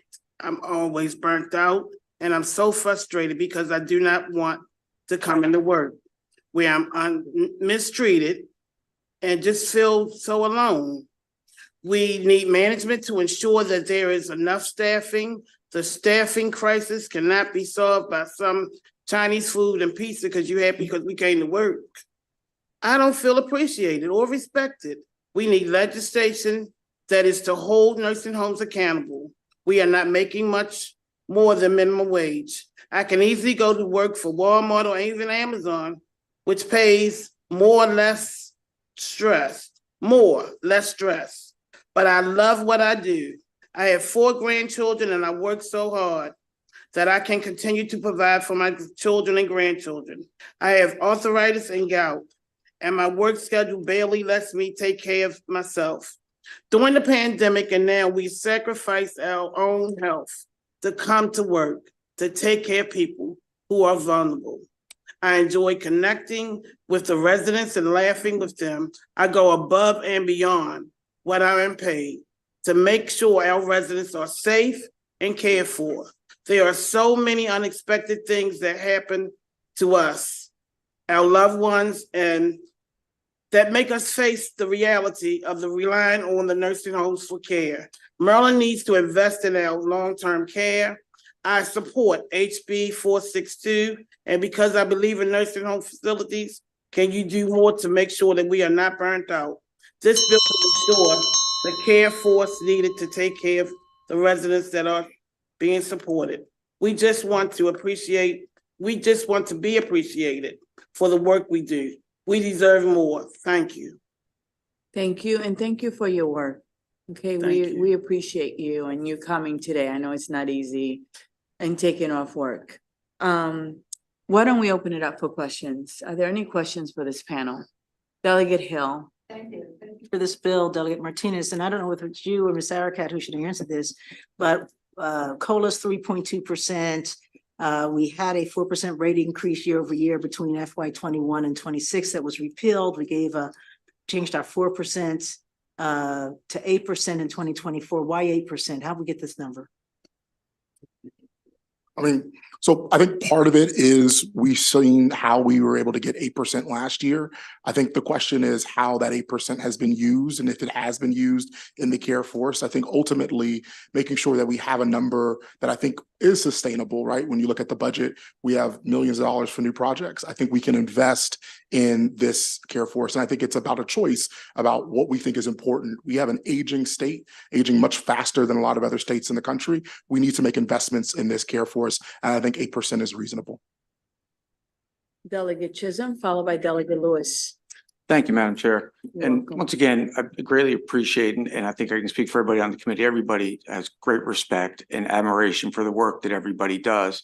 But I do want to ask you, because I know you're not going to get a chance again later, have you seen the letter from the Department of Budget and Management that estimates that this will cost $1.2 billion through 2029, 600 million in state funds and 600 in federal? And I know you've been working behind the scenes, you've been working with all the stakeholders.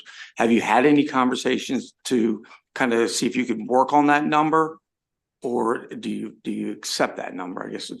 Yeah, that's part of the conversation that we're having with the department. Their opposition, if you read their letter, Department of Health, is on the mandate of the 8%. I think there's a lot of conversations what we can do about whatever percentage and making sure any increase moving forward, there's a large percentage of that goes to the care force. I think 8% was what we agreed on as the coalition and others of what would be reasonable, but that's part of what we're talking behind the scenes, is seeing what number can we come up with that the state can ultimately afford, and how can we then use that reimbursement rate to go directly to our care workers. That wasn't from the Department of Health. That's from the Department of Budget and Management. No, I understand where you're reading from. I'm just saying a lot of the opposition from the Department of Health is based on those numbers as well. And that's who I'm having conversations with. Thank you. Delegate Lewis. Thank you, Madam Chair. Thank you for this bill, Delegate Martinez, and thank you to your panelists and those wonderful, hardworking ladies who took time away from their residents to talk to us. So thank you. I also appreciate the way you refer to them as the care force. Delegate Martinez, I'm going to start using that. My question is for Ms. Arikat. If I heard you right, you mentioned in passing something about hedge funds that are buying up nursing cares and building nursing care homes and building guardrails. I combed through your testimony and I'm just too slow to see where that reference came from. But if you could talk more about the guardrails that could be imposed by increasing the reimbursement rate, to help us understand what you meant by that. Sure, yeah. 1199 SCIU recently held a legislative briefing on nursing home cost reports this past December to really highlight the need for improving nursing home transparency. What this bill does is really ensure that we are providing some oversight to public Medicaid dollars and making sure that it's going towards protecting quality of care by investing in our direct care workforce. Right now, we're not tracking how those dollars are being spent. And so when we look at cost reports and how they're being reported in Maryland, it's really hard to see where the funding is going. Where is the funding going? Is it going towards real estate? Is it going to paying rent for the facility? It's really hard to track those numbers. And so this is one way to kind of put up some guardrails and ensure that our cost reports reflect what our taxpayer dollars are going towards. So that's what I mean by guardrails. You're welcome. I see no other questions for this panel. I want to thank you for being with us today, and I hope you have a great day. Have a blessed day. Next, I have Diana Jarrett. Lead Hudson.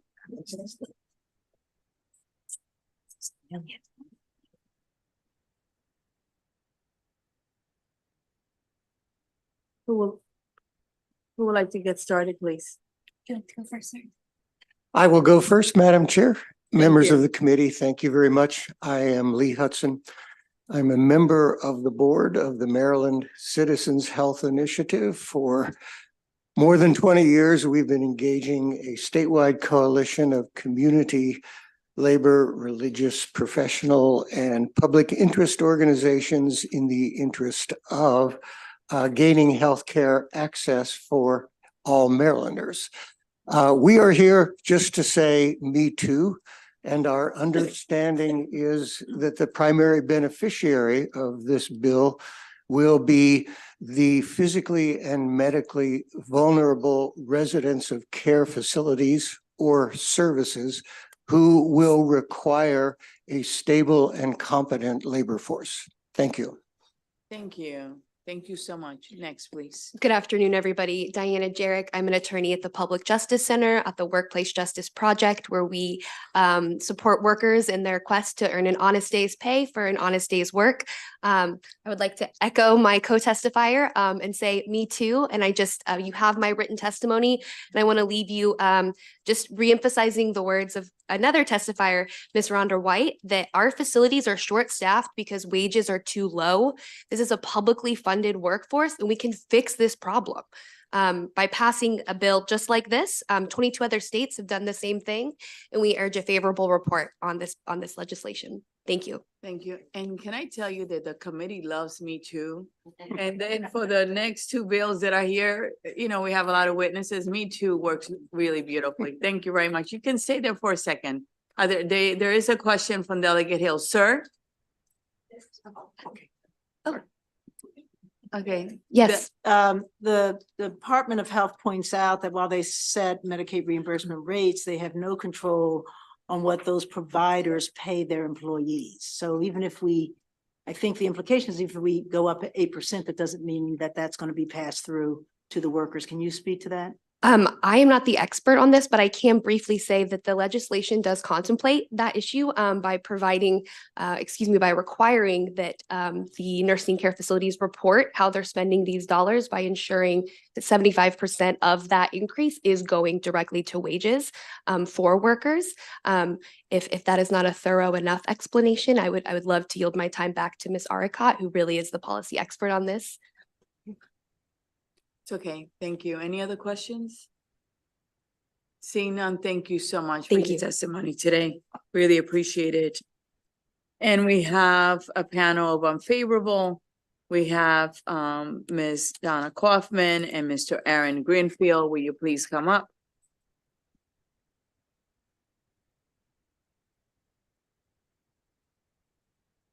Would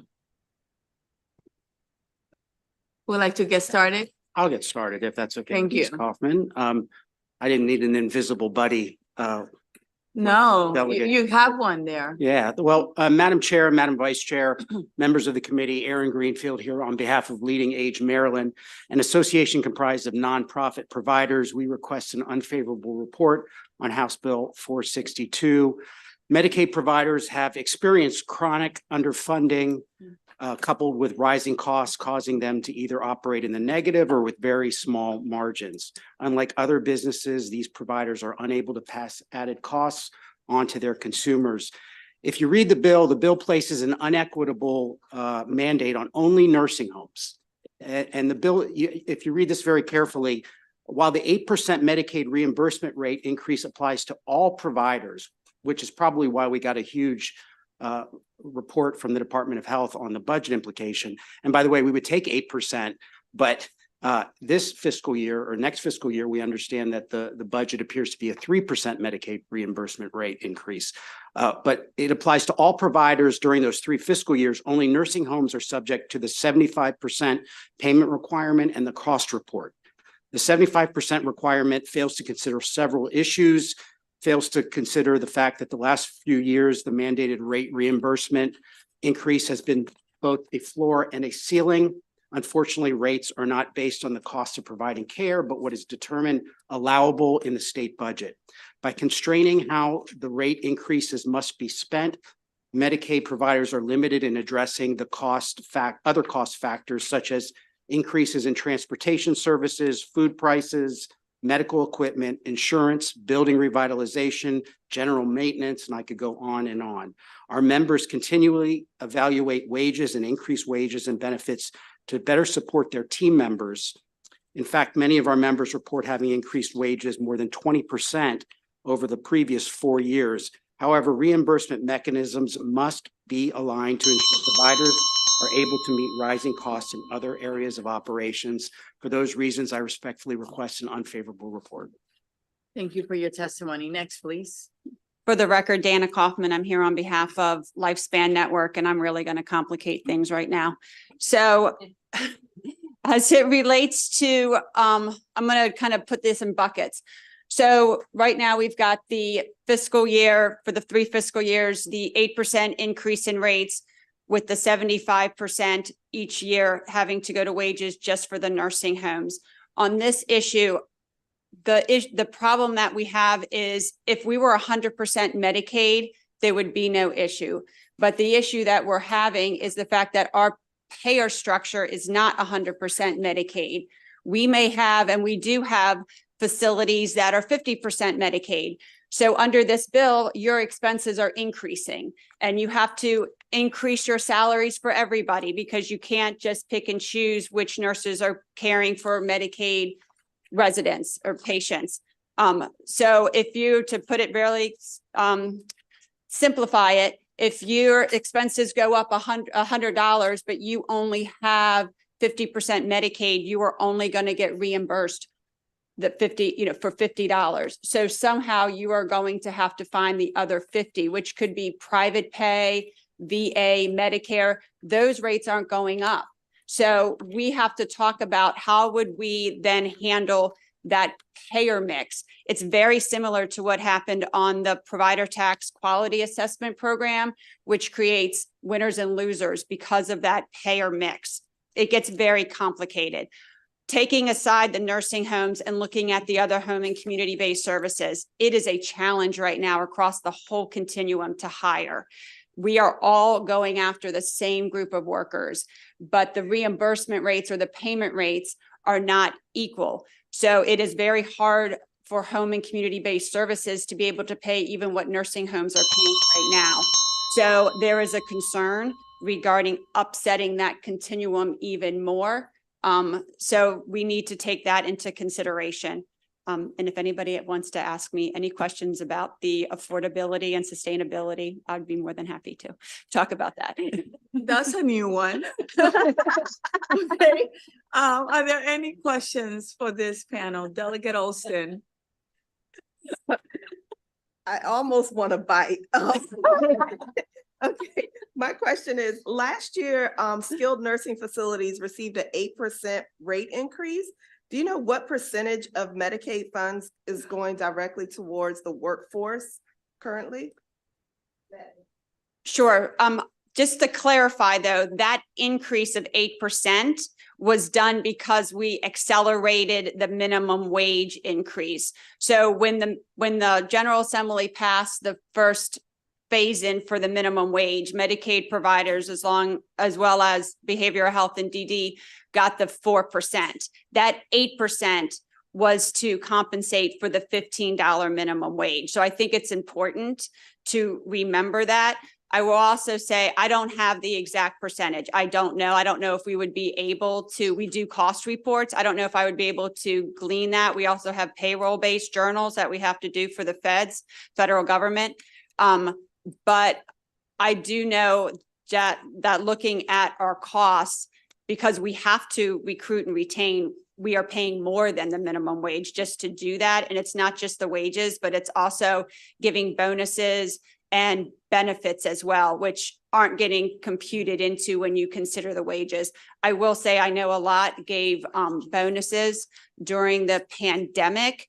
And that was because it's very hard to sustain wages, especially when we are subject to the state budget and the increases.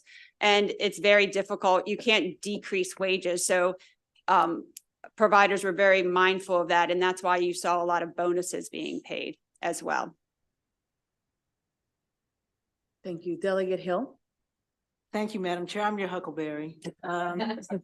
Affordability and sustainability. Could you address those issues? You know what? Can I just say, I knew she was going to bite. Go ahead. I should have bet someone. Go ahead. It was an easy bet. The biggest issue we have is kind of what I just said, is if you if you don't sustain the rates, then, and we increase wages, where are we going to be when the rates are cut? And I've been here long enough that I've actually seen that. Back in, I think it was 2000, the state, just for increases of nursing home wages, put in $10 million in 2001, and then they put in an additional 10 million in 2001 in the budget, and then 10 million in 2002. And it was to go to increase wages. Unfortunately, what happened right afterwards is the economy had a downturn, and we started seeing not just maintaining the rates, but actual rate decreases of 2% each year, which really ended up hurting the providers because they weren't able to maintain that type of level of the wages. I mean, they had to, but it cut into capital projects and other care issues. So that is our concern. And I should also note that the federal government is saying that they're going to issue the final rule this year, which will increase the nursing home costs. That is going to be a significant cost to the state that has not been factored in. So there's a lot of cost pressures and unknowns right now. And that is one of our biggest issues too, the concern. Thank you. I see no other questions, so thank you very much for being with us today. We really appreciate it. This actually concludes the bill hearing on House Bill 462. Next, we have House Bill 34, and after that bill, we'll be going on to our last bill of the day, 76. House Bill 34, Delegate Kerr. Could you bring your panel, please? And I believe you have Carissa Proctor, Judith Gallant, Starling Hathcock, Caitlin Bison.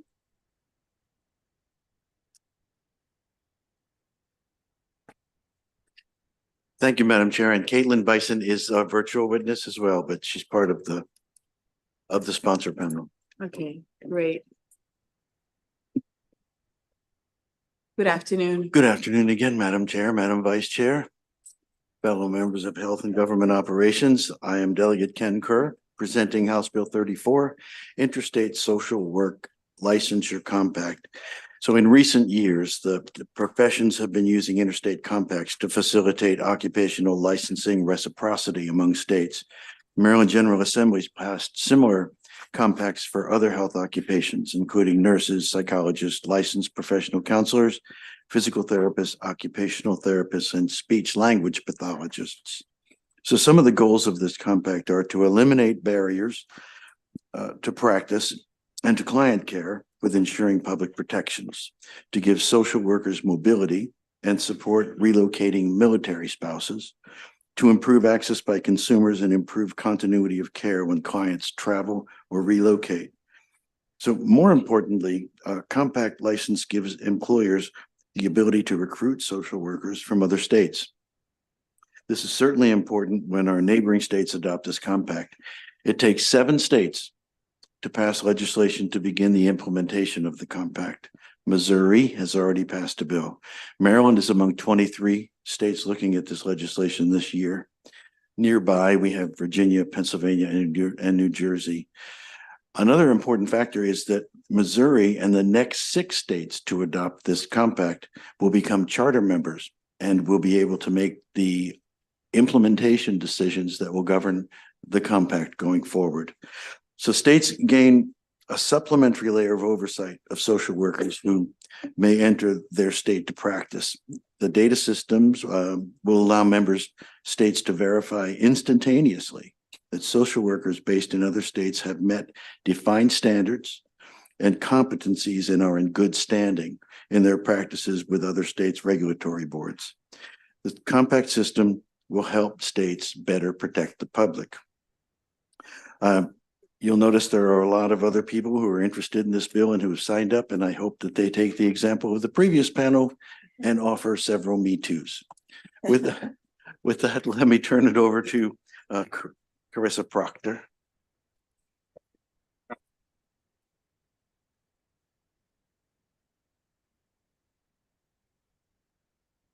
Good afternoon, Madam Chair and members of the committee. My name is Caressa Proctor, and I'm the Executive Director of the Maryland chapter of the National Association of Social Workers. We at the NASW would like to express our enthusiastic support of the Interstate Social Work Licensure Compact sponsored by Delegate Kerr. The NASW Maryland chapter represents the interests of social workers across the state, advocating for professional and development and ethical practices that higher standards of care for individuals and communities that we serve. We believe that the proposed Interstate Social Work Licensure Compact aligns with our commitment to enhancing the profession and ensuring that social workers can effectively and efficiently provide services across state lines. The compact, as outlined in the bill, addresses a critical need by authorizing regulated social workers who will hold interstate compact licenses to provide social work in all member states. This provision not only streamlines the licensure process for practitioners, but it also ensures that individuals in need of social work services can access qualified professionals irrespective of state boundaries. Establishing these requirements for multi-state licensure is a commendable effort to standardize and simplify the process for social workers seeking to practice in multiple jurisdictions. This will contribute to the overall efficiency of our profession and facilitate the timely delivery of essential services to those who depend on experts, social workers. The NASW Maryland chapter fully endorses the Interstate Social Work Licensure Compact and urges the committee to support this important legislation. We believe that its passage will not only benefit social workers, but more importantly, it will enhance the quality of care and support available to individuals and families that are in need. We ask that you give a favorable report to HB 34. Thank you for your time and for your consideration.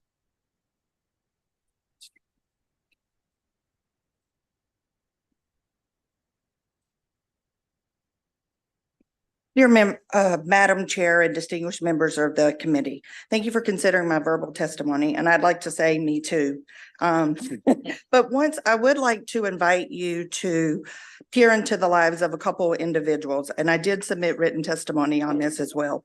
So I'd like you to meet Jordan, a high school graduate from Maryland, eager to and apprehensive about starting college in a distant state, away from the support of family and friends. As Jordan dives into college, he faces academic pressures, relationship challenges, and complexity of adjusting a new environment.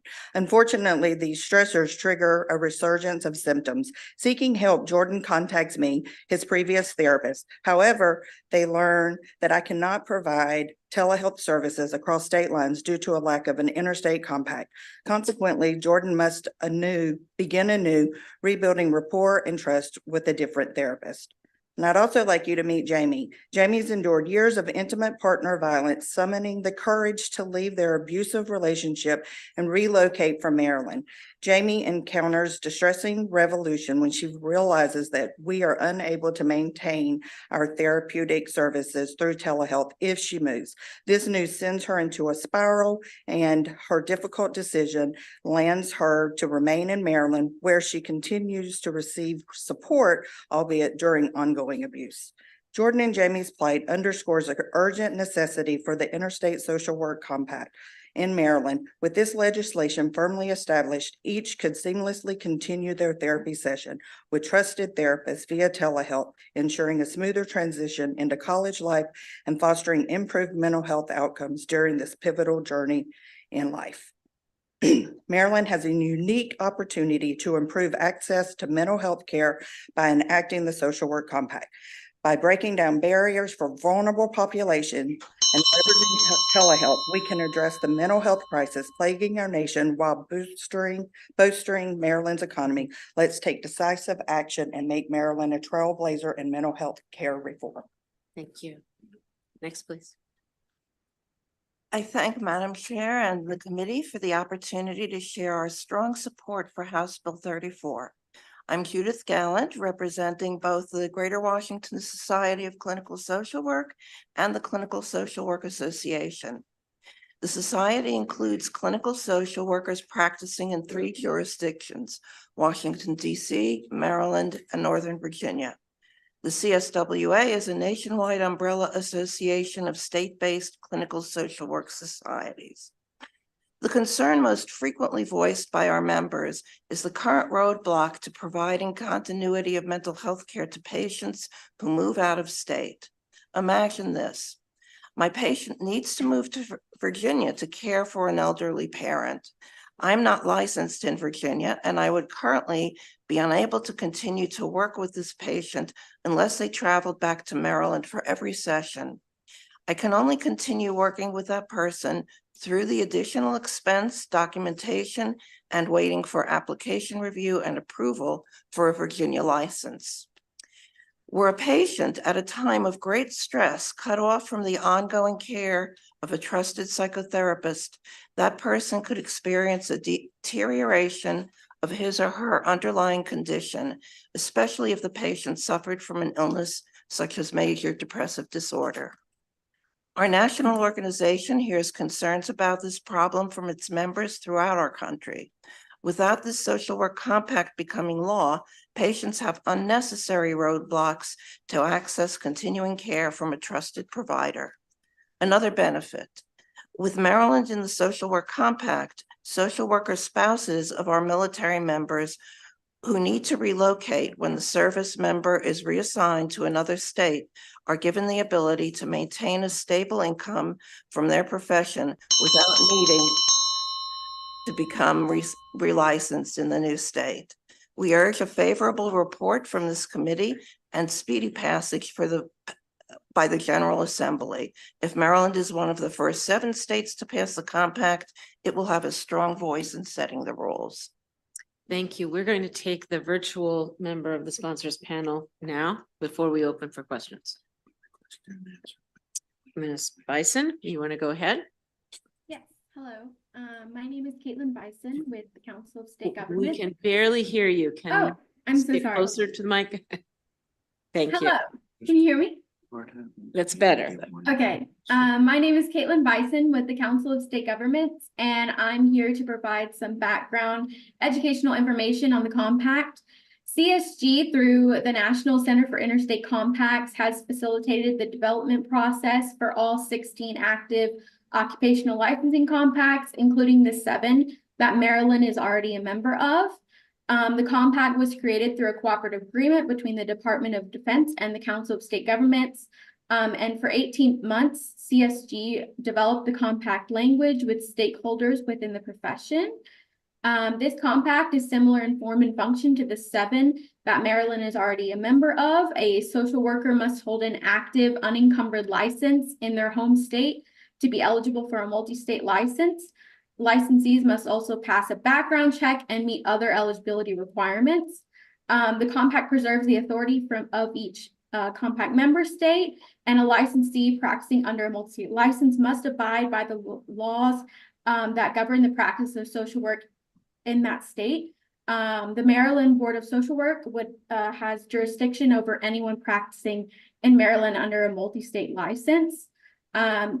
The compact also supports military families who would be able to designate a home state regardless of where they moved during service.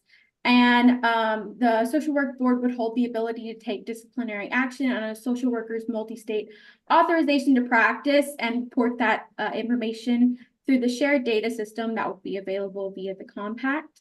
Overall, it will increase license portability, improve access to social work services while maintaining the current system of state licensure. Thank you. Thank you. Please stay put for a little while while I ask the committee if there are any questions. Questions for the sponsor or his panel? Oh, that's efficient. I have a question. Just to clarify, I have heard from social workers here in Maryland recently. There are still concerns about specific requirements around licensing within the compact language. Am I understanding correctly that if Maryland is one of those first 6 states or 8 states, I'm not sure. 7 states, got it. That they could potentially have influence over the language requirements in the compact, or the licensing requirements in the compact. Yes, sure. So if we are one of the first 7 states, yes, to answer your question is a simple yes. We will have access to influence this. So that's one of our urges, to be one of the first so that we can take into account to, everything that social workers from across the board in Maryland have been saying, so that we can influence it as best as possible. And what's the period? So it would be after you have your first 7 states, or the compact has its first 7 states, how long will they have to make any changes before it becomes a permanent document? Or does it ever become a permanent document and is could constantly renew or change? Can we have? Let me just, I think, clarify a little bit that it's not the compact that would be changing when the 7 states are part of the compact, they vote in to be part of the compact, they will form a commission, and the commission makes the regulations, so to speak, for the states to follow. And the regulations, I think, can change over time, but they'll be set in place by the representatives from those 7 states. From the 7 states. Okay. If that makes Yes. sense. Thank you very much. Any other questions? Seeing none, thank you, Delegate Kerr and your panel. And right now, and Ms. Bison, thank you for being here. I'd like to call up another favorable panel. That's Shauna Lockerman, Christina Daly, Robin Elliott, and Seacott. And we'll bring everybody up. Christine Crone and Derek Whiting. And yeah, okay. Those are in-person remaining witnesses. And as soon as the first person's seated, please get started and just tell us who you are. Good afternoon, everybody. My name is Christine Crone, and I'm here on behalf of the Greater Washington Society for Clinical Social Work. My testimony was basically me too, but I would like to clarify Vice Chair Cullison's question.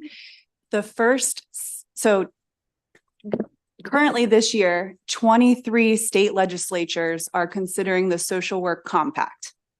And Missouri has already passed it. So we have 1 out of the 7. If we are one of the 6 remaining spots, we're a charter member of the compact. So what Judy Gallant was saying is, yes, then we'll have more influence over the rules and regulations governing the commission. I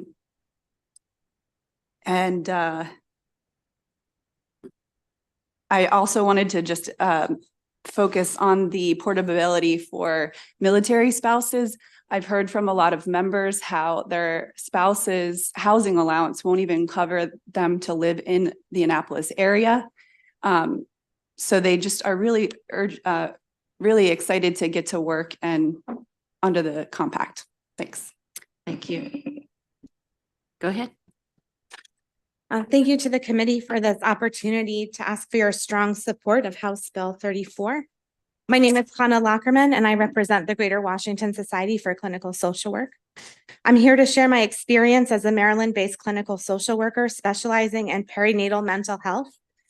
My clients are parents caring for new babies, dealing with birth trauma or grieving pregnancy and infant loss. At these most vulnerable times in people's lives, they rely on multiple avenues for support and healing. Many opt to spend weeks or months with family members, often in other jurisdictions.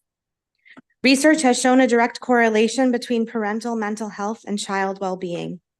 It's in the best interest of family well-being that parents receive the treatment they need during the postpartum period. New parents or grieving parents sometimes find that they need to engage in therapy while also spending time with their loved ones.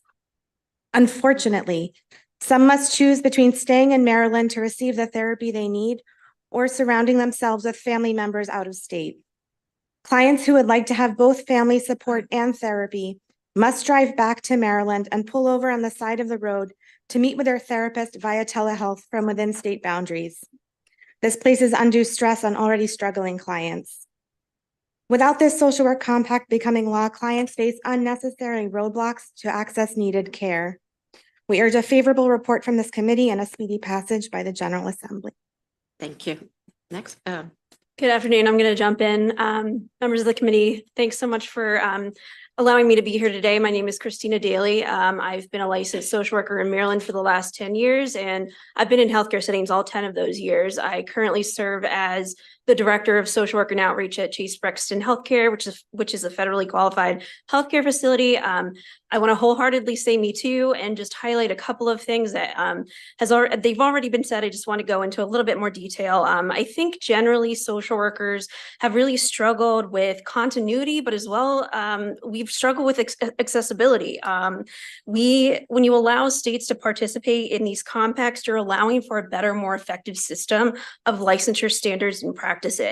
You're also enhancing public safety by unified education around mandated reporting of abuse and neglect, as well as suicidal and homicidal ideation assessments. You're also allowing us reciprocity and portability of our licenses.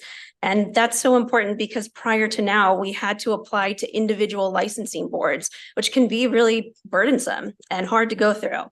It creates stable care. The previous speaker just talked about this, but I've had multiple instances in my private practice where I've had to immediately discharge somebody.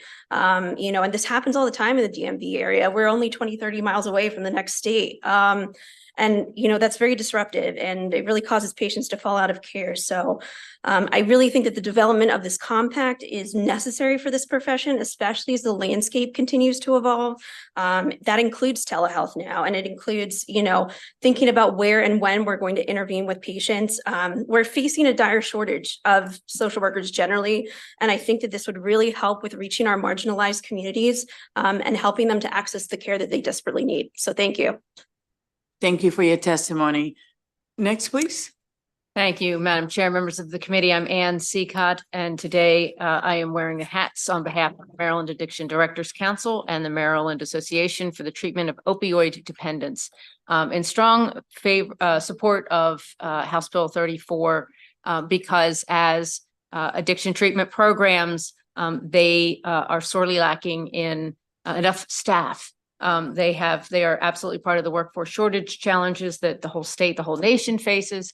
And they see a compact with a number of these professions is very helpful in their ability to recruit from other states. So with that, you have their written testimony, and I thank you very much. Next, please.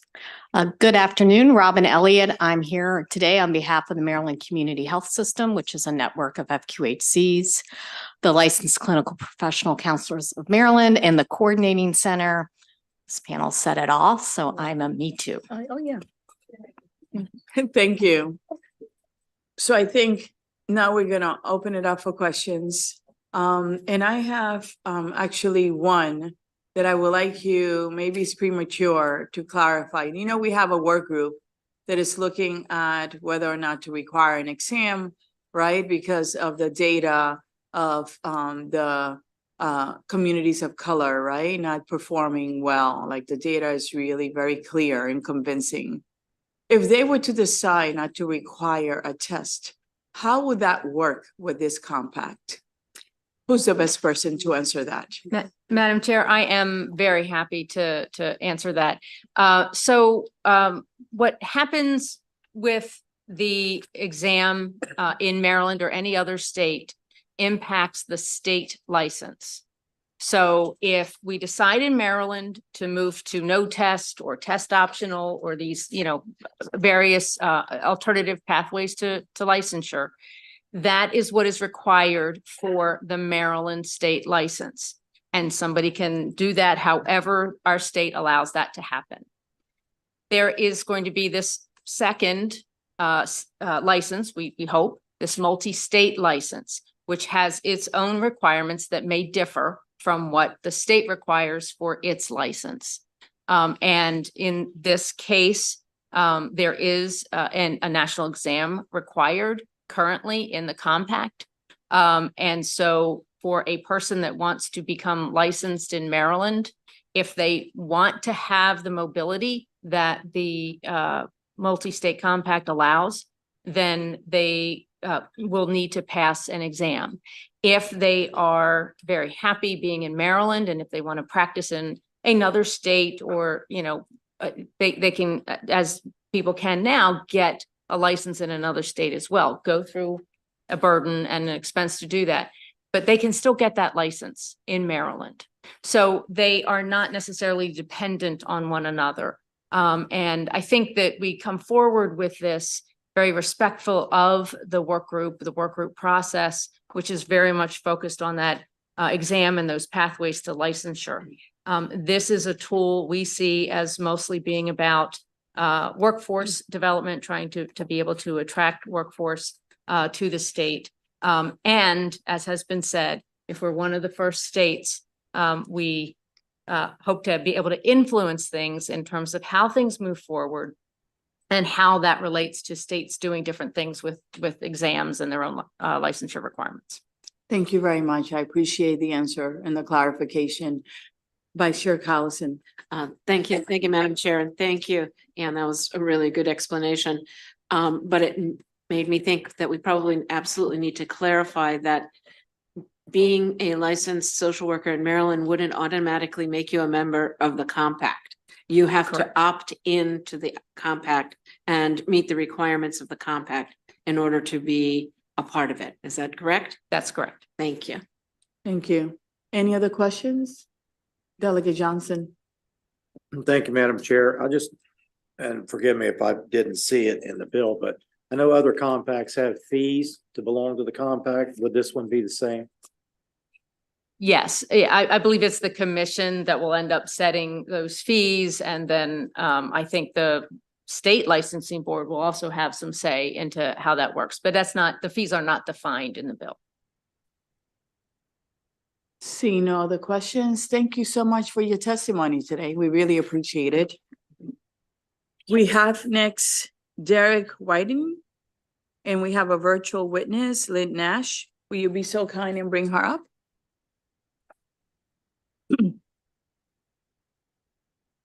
Is there someone here from Social Advocates for Social Change? Derek Whiting.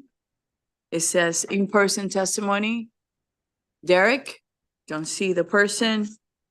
May we go to Lynn Nash, please? Ms. Nash, are you there?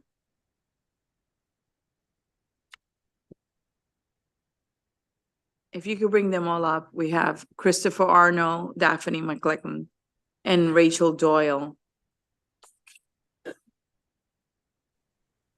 Okay, thank you. Good afternoon, ma'am. How are you? I am well, and I have to tell you, this is my favorite committee because you're nice. Thank you. So I'm here today Thank you. I'm here today representing the Maryland Military Coalition. We're a group of 21 veteran organizations, and more especially, I'm here on behalf of the almost 15,000 military spouses that we have here in Maryland. We know that military spouses move with their service member every 2 to 3 years, and 50% of them are in a healthcare occupation. Many are social workers. So when you think about what this bill does, it's actually pretty common sense. You heard from the physicians that they like multiple pathways, and that makes sense if you're talking about the DMV. But if you're talking about somebody that could literally be in 14 states, as well as move overseas, having an interstate compact license is much better. You heard about access to care. You heard about how important it is for continuity. But I want to tell you, if you're a spouse and it takes you an average of 19 weeks before you get a job, when you move, this would remove huge barriers on behalf of our service members and their families. And I see that Chris Arnold is on board, and he's going to tell you a lot about how the DoD looks at this as a readiness issue, because as you know, spouses are part of the team, and the decision on whether or not you're going to continue to stay in service really rests on how happy everybody in the family is. So I also want to point out that this is different than the Veterans Employment Act. It's okay. You can take 30 seconds to finish. So the Veterans Employment Act here in Maryland, a spouse applying under that would get a letter of endorsement, not a license. That's not really accepted by like the Joint Council on Accreditation of Healthcare Organizations. So Delegate Kerr, you're on the money. This is a great bill. The coalition strongly supports, and we ask for a favorable report. And thank you for your work. We really appreciate it. Next, Mr. Arno, please. Good afternoon, Madam Chair. Wonderful to see you again. The Department of Defense is grateful for the opportunity to support the policy changes in House Bill 34. We thank Delegate Kerr for his leadership in introducing this important initiative. I'm Christopher Arnold, Mid-Atlantic Region Liaison at the United States Department of Defense State Liaison Office. The First Lady has called military spouse licensure a national security imperative. And as you may know, the drafting of the Interstate Social Work Compact was funded by the Department of Defense through our cooperative agreement with the Council of State Governments. The Congress has required us to produce 10 such compacts, which are significant for the military community in that along with active duty military spouses receiving the benefit of compacts, active duty members, members of the reserve component spouses, transitioning service members, and other veterans benefit from the mobility provided through compacts, as Marylanders serving around the country will have their privilege to practice when transitioning into and out of other states.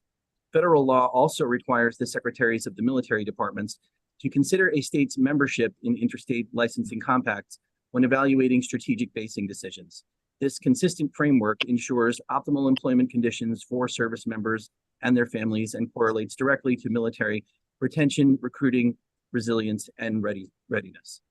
As there is not a compact for every occupation, nor is each state a member of every compact, the department encourages states to engage in immediate actions to make military spouse licensing policies accessible, near-term actions to obtain a baseline of getting military spouses a license in 30 days based on minimal documentation, and long-term solutions for instant reciprocity through compacts.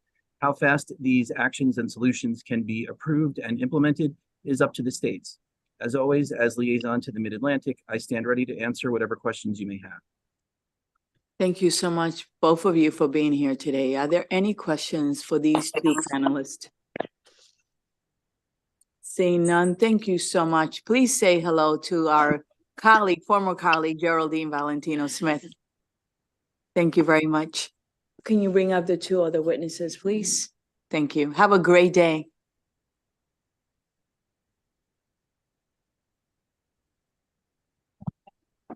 Now.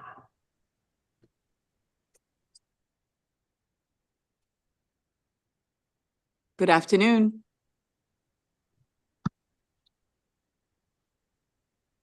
Hello. Yes, hi, how are you? Hi, Madam Chair, members of the committee. I am Dr. Daphne McClellan, licensed social worker in Maryland, retired from being the executive director of the Maryland chapter of NESW, and I've recently served as the executive director of the Board of Social Work Examiners. I am in favor of this bill and would like to speak, just give one example. Well, first of all, I'd like to say it's wonderful to see a bill that everyone's coming together on. The Schools of Social Work, the Clinical Society, the Board of Social Work Examiners, and NESW, because that doesn't happen that often. And so I think that speaks to the strength of this bill and the importance of it to members of the public. When I was serving as the executive director of the board, I received a call from some Maryland hospital social workers. We know that Maryland is a mecca for healthcare throughout the country, and people come here from many places. The concern of these social workers was that they will be serving these clients when they are in the hospital here in Maryland, but they need to follow up with them at least one time after they leave the hospital and go back to their home state. And frequently they need to get in touch with those patients before they come to Maryland to do some assessments. So they were calling me as the executive director of the board and saying, is it okay if we do this? Is it okay if we do these assessments ahead of time, follow up with the patient after they return home? And I had to say, it's not okay with the state of Maryland law, because you have to be licensed in the state where the patient is in order to provide those services according to our statute. And so, it really left this conundrum of, how do you have this continuity of care that is required? That's just one small example of the ways in which a compact where people could be providing services in multiple states would be helpful. So I really hope that you will consider this favorably. I think the answers to the questions about the work group, which is a very important thing that's currently happening in the state, and how that coincides with this particular bill were very well answered because they are two separate things. So thank you for the opportunity to speak today. Thank you. Thank you for being with us today. Are there any questions for this witness? Seeing none, thank you for making time to come to our committee, okay? You have a blessed evening. Thank you. Thank you. And the last witness, you're welcome. For this bill is Ms. Rachel Doyle. Good afternoon, Hi. Ms. Doyle. How are you? Afternoon. Good. How are you, Delegate Peña-Melnick? I'm doing great. It's great to see you. Good to see you too. Thank you for the opportunity to testify. My name is Rachel Doyle. I'm a lifelong Maryland resident, and I have been a clinical social worker for more than a decade. I am asking you to defer a decision on the compact until the social work licensing work group has had the opportunity to make recommendations. Myself and many others came before you a year ago to support legislation about social work licensing exams. Data was released demonstrating that these tests are biased, and many competent social workers belonging to already marginalized groups are less likely to pass them. HGOs seem to have a general understanding that these exams are harmful, yet this committee still removed all of the components of SB 871 that would have concretely mitigated that harm. However, you did pass a diverse work group to review many important issues in social work licensing. The work group started far later than it was supposed to, and therefore does not yet have any recommendations. However, the work group is now meeting regularly and will have recommendations in time for the 2025 legislative session.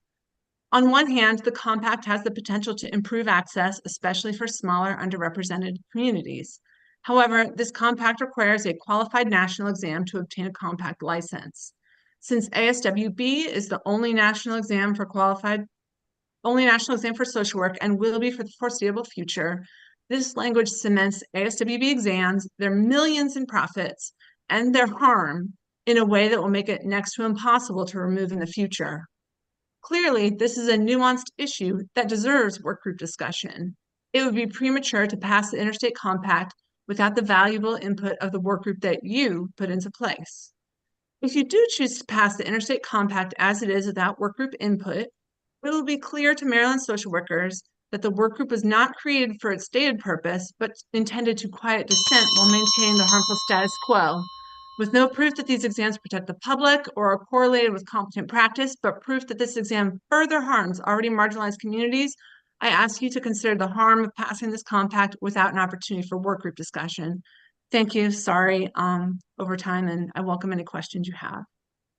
So, Ms. Doyle, I don't know if you were able to listen to the testimony of Ms. Ensika, where I asked her what would happen if if the group that we put together, and the reason why we put together a work group is because rather than make the decision without input, right, without doing the homework, and the committee could have done that, but we were respectful and wanted everyone to come together and have recommendations for us. That's why we chose to do it in a slower manner. The fact that it started late had nothing to do with us because we don't make the appointments. Okay, we just passed the bills. And what she stated was that if the work group were to make a recommendation where they will get rid of the test, that it would not impact this bill, because the compact will have, you will be licensed in Maryland according to our laws, and the compact will have their own requirement, but it's an opt-in. Not everyone has to opt into it. So we asked that question, not that I knew what your question was going to be, your statement, but because I was thinking about that as well. So just wanted to let you know about that, okay? And when we do send this to the work group, as you know, you're welcome to come as well. But I wasn't sure that you were privy to her statement, so I just wanted to let you know. Okay. Appreciate it. Yeah, I've been watching. My pleasure. My pleasure. Are there any questions? Seeing none, thank you so much for being with us. We really appreciate it and appreciate your participation. And I hope that the work group is doing their work and they will come with a recommendation to us because we are expecting it. Thank you. Great. My pleasure. Bye-bye. So this actually concludes the bill hearing on House Bill 34. Now we're on to the last bill of the day, House Bill 76. Delegate Lopez, will you be so kind? Health Occupations Pharmacist Administration of Vaccines. If you could be so kind and bring your panel. And for those of you that are waiting, I know this is the last bill. I know you waited all day. And we will be listening to you as attentively as we did at 1 o'clock when we started the hearings. And we thank you for your patience. And while she gets her panel together, I want to let the committee know that I decided to have voting tomorrow at 11 instead of the afternoon, so that, you know, since we have pro forma, we'll have it at 11 a.m. here in the committee. Okay? Thank you very much.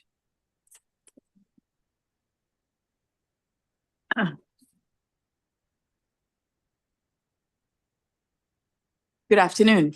Good afternoon. Thank you for being patient. You can get started. Sure. Thank you, Madam Chair, Madam Vice Chair, and colleagues on HGO.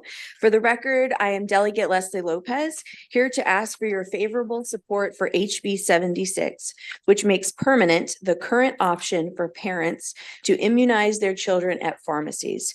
During the interim, the bill was reworked to reflect the concerns of some of our stakeholders, so the age was raised to 5 years old, but this is a bill that's been reintroduced. This bill aims to make permanent what has been standard in our state for the last 4 years and what is a permanent practice in 43 other states.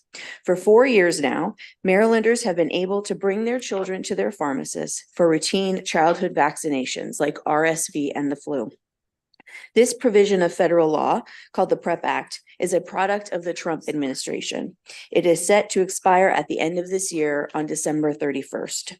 This bill only makes permanent what we are currently and successfully doing. As some of you may know, I am a parent to 2 healthy, rambunctious little boys. And as hopefully all of you know, I am a member of the General Assembly, which is a pretty tough job when it comes to scheduling. But no matter what kind of job you have, being a parent is hard. This bill is aimed at making it easier for parents to keep their kids healthy, and by default, all of our kids healthy, particularly kids from working class families, families in rural areas, and children with disabilities. Let's talk a little bit about rural healthcare disparities. In Montgomery County, a very populated area, there are 573 pediatricians. In Allegheny County, there are 5. In Garrett County, there is 1. Pharmacies, on the other hand, have a business model based on convenience. And to that end, 90% of the entire US population lives within 2 miles of community pharmacy. The vaccines given in pharmacies are safe, routine, and highly regulated. A vaccination anywhere does not replace a wellness visit with a pediatrician, nor does a pharmacy count as a child's medical home. Under this bill, pharmacists are required to have the same training as any other clinician who administers vaccinations. They also receive the same training on how to handle adverse reactions. Pharmacists will be asked to upload information about the vaccine into Immunet and ask the child's guardian if they have a pediatrician. If they do not, the pharmacist is then required to refer the guardian with one. Last year, the bill was held up until a report from the Maryland Department of Health was released. I want to conclude by reading a line from this report to you. Given the overall benefit of illness prevention, the documentation that vaccinations are one of the most effective public health tools available, the recognition that lack of easy access to preventable services like vaccinations increases health inequities, and the demonstration that Maryland pharmacists can effectively vaccinate children, MDH strongly recommends making permanent the authority for pharmacists to order and administer CDC recommended vaccinations to children ages 3 through 18. And you'll hear later on from Maryland Department of Health officials more about this report. And so just to conclude, I ask that this body move favorably on this bill. This is our last opportunity to fix this. It sunsets at the end of this year. And if we don't act now, there's a lot of children's safety and health that will be at stake. So thank you. Thank you. Next, please. Thank you. Good afternoon, Madam Chair and honorable committee members. My name is Sarah Price, and I'm here on behalf of the Maryland Association of Chain Drug Stores in strong support of HB 76. You have our written testimony, and you've seen the department's study, which addresses all of the questions that were raised by this body when the bill came up in 2021. We have amended the bill to address pediatricians' concerns, and we continue to require pharmacists to emphasize the importance of well visits and refer patients to pediatricians when appropriate. Now, I want to focus on the emails that you've all been receiving about parental consent. If you have not read the bill, let me tell you, it does not touch parental consent. The word caregiver is sprinkled throughout Maryland code and was used here to ensure that there would be flexibility for children within existing parental consent laws. Section 18.4A of the Health General article spells out parental consent. It defines parent and an explicit list of individuals that parents can authorize to consent for their child. That section is not changed by this bill. Babysitters, teachers, and school nurses will not get the right to vaccinate kids against their parents' will. Even the Department of Juvenile Services cannot vaccinate a child if the parent says no. If, for example, there's a family that's struggling with this decision because parents are divorced, that's a custody agreement issue. And if a family doesn't trust their babysitter, I think they need a new one. If this body has concerns about parental consent, we would strongly urge that a separate bill be introduced, as this issue impacts all healthcare settings. HB 76 has always been and continues to be about health access and patient choice, not mandates. Over half of Maryland kids don't have a consistent medical home, and 19 of our counties have more pharmacies than pediatricians. So we would just ask that you vote favorably to allow families to continue to access vaccines in the way that works best for them. Thank you. Next, please. Thank you for having me. It is both my honor and pleasure to be here today. My name is Dr. Michelle Shapiro, PharmD. I am a community pharmacist in Maryland. Pharmacists have a long-standing history of helping their communities. We have traditionally been one of the most trusted professions, not just in healthcare. Over time, we have become some of the most accessible healthcare providers. This gives pharmacists the unique position to provide vaccine access for families. This allows families to get vaccines where, when, and how is right for their family. Sometimes families cannot get to their pediatrician. Sometimes a vaccine is not available through their pediatrician, and sometimes families don't have a pediatrician. Being able to bring their child to a pharmacy allows vaccine access in these and numerous other circumstances. Otherwise, these children may go unvaccinated or move off schedule. Most pharmacies are open 7 days a week with expanded hours. What pediatrician's office can claim to have that level of access for families? It is important to understand some families may choose non-traditional settings for vaccines.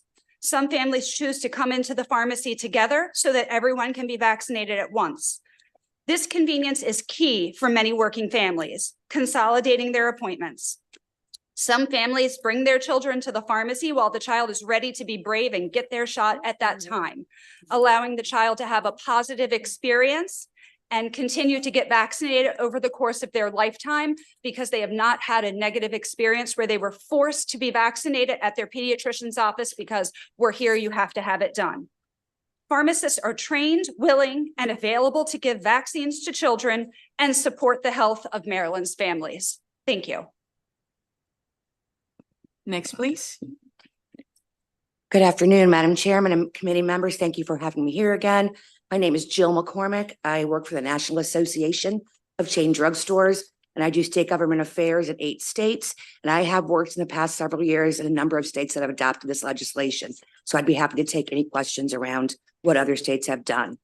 The reasons why I think you should consider voting for this bill is because it is really a true opportunity to increase and protect healthcare equity and widespread access to vaccines for Maryland's families. This bill is especially critical to those families in urban and rural areas who do not have a pediatrician or a medical home or cannot easily access one because of geographic, socioeconomic, or other challenges. Respectfully, in pharmacy's opinion, Maryland does need to modernize its pharmacy vaccine law before the PrEP Act expires on December 31st of this year. This is why there will be critical gaps left if you do not. For example, only adults will be able to get COVID vaccines at pharmacies. There is no provision in Maryland law for COVID vaccines for anyone but adults. Routine vaccines like HPV, polio, and tetanus will not be able to be accessed by families for their children at the pharmacies. Kids age 11 to 17 will not be able to get those routine vaccines I just named and others without a prescription from their doctor first, which kind of negates the whole convenience of going to the pharmacy. And that includes, even for those older children, COVID, because again, they would need a prescription first. So Maryland was not alone in having a patchwork of vaccine laws dependent upon age before the pandemic. However, since then, about half the states have updated their laws to remove barriers and lower the age limit. These include your neighbors, West Virginia and Virginia, who actually moved the age down to 50. California, Michigan, Illinois, Wisconsin, most of the Western states, and even a number of Southern states like Tennessee, Arkansas, Alabama, and others. So given the Department of Health study recommendation that you're going to hear about, and all of these facts and the gaps that will exist, we urge you to move this bill forward. I'd be happy to take any questions. And thank you for your testimony today. I'm going to open it up for questions. The first question goes to Delegate Kaiser, followed by Delegate Hutchinson. Thank you, Madam Chair. Thank you, Delegate Lopez. Madam Chair, I have two super short questions. Okay. Thank you. I've been waiting today. You haven't asked many, so that's okay. Go ahead. To the third lady, 2 seats from my colleague. I've received information from a group saying that pharmacists have production quotas for vaccines. Is that true? I've never been given a quota. Thank you, Madam Chair. I don't know. They didn't provide any documentation for that. And then to Delegate Lopez, I'm hearing a lot of concerns about babysitters bringing in people for vaccines. What in your bill allows babysitters to bring somebody in for vaccines? Absolutely nothing. Thank you. Thank you. I have next Delegate Hutchinson, followed by Morgan. Thank you, Madam Chair. My pleasure. Thank you, Delegate Lopez, for bringing this bill forward. It's interesting because this is one bill where I have gotten a lot of feedback both ways into my office. I also like the fact that you pointed out some of those statistics at the beginning. When I had the privilege of being a member of this committee, I wanted to be laser focused to the Eastern Shore to improve access and improve the quality of care. Of the 4 counties that I represent, I actually have a county that has 0 pediatricians with over 6,000 between the age of 3 and 17. If I looked at the numbers that are in the health department's report, there is 1 pediatrician for every 1,200 children between 3 and 17. At the state level, it's about 600 per. But if we add in the pharmacies, I come close to about the state average. We're getting better, so access is certainly there. One of the things, though, that's in the report from the health department are some recommendations. And in my mind, when this bill first came forward, I had sort of the same concerns. So like staffing requirements, process for responding to adverse reactions, the physical space, HIPAA compliance, tracking multi-dose vaccines. Your bill is very simple. It doesn't include any of that. Where does that get determined, and how do we make sure that the safeguards that I know some of the opponents will have are addressed? Sure. So this bill simply makes permanent what we already have been doing for the past 4 years. makes no significant changes in terms of like designated spaces, any of that. I think for your, just being mindful of everyone's time, we have someone from the Department of Health that can speak to the specifics of the report. So I think that's probably a question that would be answered more in depth by Dr. Crum, who's coming up. So. Thank you for your question. We have Delegate Morgan, followed by Delegate Gazzoni. Thank you, Madam Chair. Interesting bill, as my colleague said, and during the testimony, you made a comment where we want to make children healthy. And I obviously agree with that. And then you went on with testimony talking about access. So certainly I don't think anyone would agree that a pharmacist would provide better health care to a child than a doctor.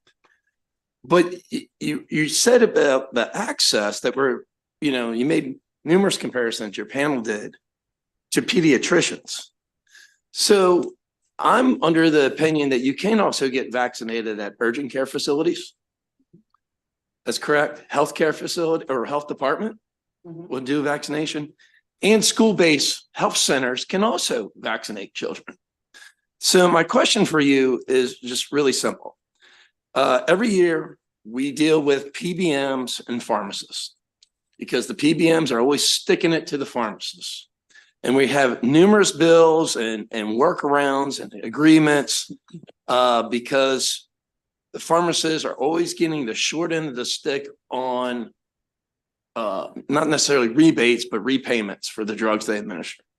So how can we be assured that this isn't really about access and healthcare, and it's just simply expanding scope for pharmacists to make a buck? Who's the best person to answer that? I think Representative, Delegate, I'm sorry, I forgot what state I'm in sometimes. I think I'd answer that by saying there was definitely no, we don't compare ourselves to pediatricians. We're talking about vaccines here, not total health care. I would say that given that we gave 26 million vaccines in Maryland alone in the past 3 years, access is important and it was needed.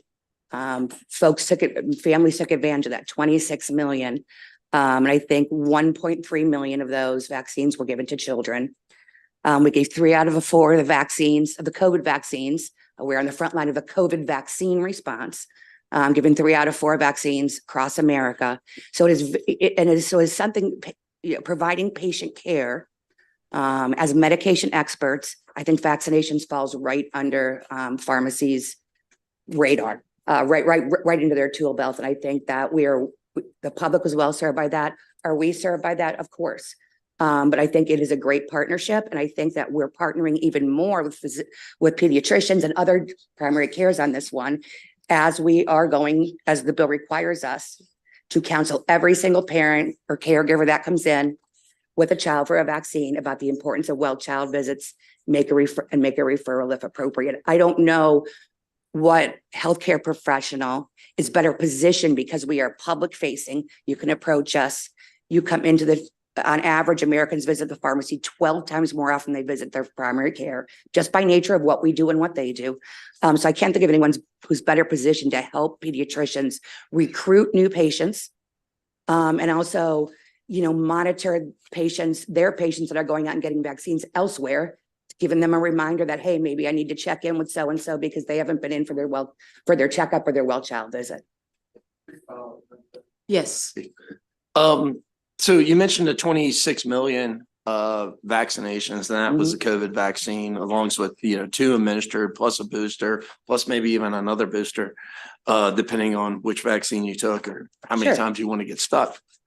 Can you refresh my memory of what was the pharmacist's responsibility as far as what was allowed as far as administering vaccines to children prior to the COVID pandemic? Yes, in Maryland, we were permitted to give flu to children age 9 years and older, starting at age 11 up to age 17.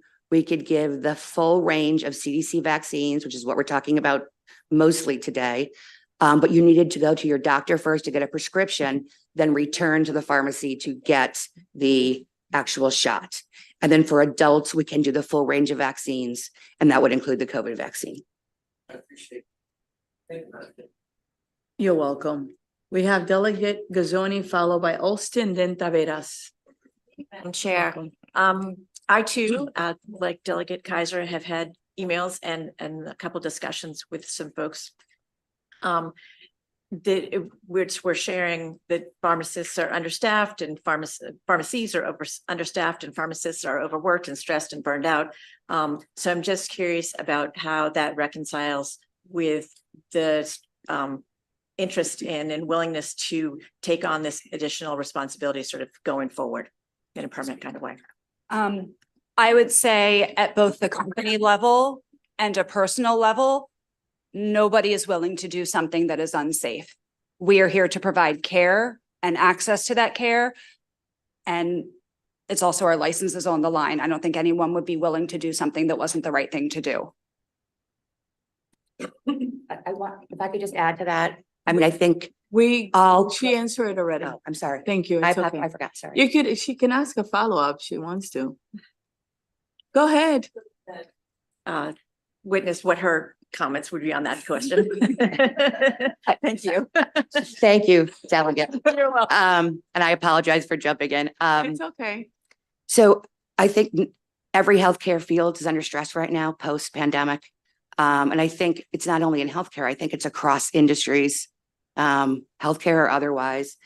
One of the reasons why pharmacy is noticeable when there is a shortage is because we are public facing. You are coming up to our counter. You are coming in, maybe more than once a month.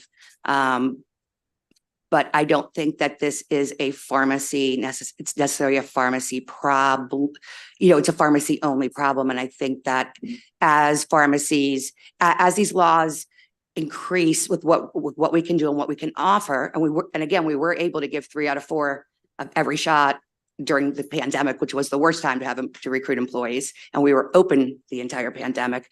I think that, those businesses have to make those decisions about optimizing staff. So if pharmacists can give more vaccines, and we passed a law last year that allows technicians to give some of these vaccines, now we can delegate some of those to the technicians.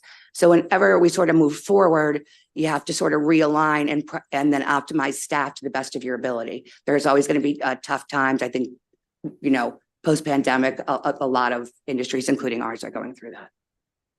But we will recover. We have the following members: Delegate Olson, followed by Taveras, followed by Chisholm. Thank you. My question is for, sorry for using your first name, Jill. I just wanted to know, you said you worked on this in multiple states. And I believe you mentioned Virginia as one of those states. When you worked on this in Virginia, did you all get opposition from the medical community there? Once we compromised and agreed to age 5, which you have done here, and put the provision in about having to counsel all parents on the importance of a wellness visit with a pediatrician and refer, the Virginia Medical Society was neutral in committee on the bill. They got up and just said, we are neutral because of these provisions and because of increasing access. And that was at the committee level. There was no opposition moving forward after that. Delegate Taveras, followed by Chisholm. Thank you. I'm coming from the perspective, hold on, let me put on my glasses. I hear y'all better. Okay, so I'm coming from the perspective where I have a community where over 2,000 kids regularly don't get vaccinated in my community because of access, or lack of access, right? Or just language barriers, lack of insurance, etc. There was the concern raised by the opposition with regards to a lack of a medic in the locations, in the pharmacy, or a nurse practitioner to be able to render or provide a appropriate amount of follow-up to a child or whatnot. And in California, there was a dictated minimum amount of staffing that was required. What is your response to the issue of understaffing and profit maximization? I would say that during peak vaccine season, when we are doing our most vaccines, we actually bring in additional resources. We bring in additional technicians and clerks to deal with prescription workflow issues, and we bring in additional vaccinating pharmacists to focus specifically on giving vaccines and answering questions that the families have, so that people are not being pulled in more than one direction at once, and that we can give the appropriate attention to each item, each part of the workflow. And then in terms of the safety, the same protocols are in place. We have epinephrine, we have the ability to respond and bring 911 in if necessary. Sure. I guess my question is on with regards to the qualifications to render the vaccine. Okay. Can you speak to that? Absolutely. So there is extensive training to be able to vaccinate. So you have to complete a vaccination certification course, which is at least, I believe, a 20-hour course. In addition to doing continuing education credit. So with every license renewal, we are required to do more continuing education on vaccines, and we are required to maintain an active BLS certification license in order to vaccinate. Okay, thank you. Delegate Chisholm, followed by Delegate Hill. Thank you, Madam Chair. Pattern recognition is produce some of the greatest advancements in humankind. So I like to study pattern recognition and look at numbers. So when I look at this bill, I want to look at a lot of the testimony. One of the things that I know Delegate Lopez probably hears too is, politics is run by special interest and money. So pharmacists, I understand, they have a financial aspect to this. Doctors are protective as well. They have a financial aspect, but they say they want to see the child so that they can make sure the child is getting proper care. So what I did was I went and looked at this and said, all right, who are unfavorables? There's 38 unfavorables on this bill. 32 of them are individuals, which means they're not tied to an organization. They have no financial gain. And I looked, and the vast majority of them are female, meaning they're most likely mothers who this bill scares. So my question to you is, can you comment on why you think so many mothers felt compelled to weigh in against a bill like this? Because I would tell you, of all the calls that everybody's getting in here, most of them are not from moms. I'm getting them from special interest groups, and I understand that. But when it comes to the mothers, it seems like they are in a huge majority against the bill like this. And if it's about the children, why do we have so many mothers that are against this type of bill? And maybe my calculation's wrong. I don't know. If you guys somebody wants to comment on what you feel. Sure. No, I would be happy to. I think one of the most universal feelings that comes along with motherhood is sometimes feeling invisible. So I just want to make it very clear and be visible here. I am a mother, and I am introducing this bill because of my own experiences. By introducing this, or like when we started talking about reintroducing this bill, it actually reminded me that I needed to get my 2-year-old vaccinated. And his birthday was in December, and I just got an appointment for this Monday with my pediatrician. Now he's 2, so none of this would apply to him because of the age restrictions. But I think something that's really important as a mother also is choice. If you don't want to have your child vaccinated at a pharmacy, you don't need to, but this provides options for people who are limited with other options.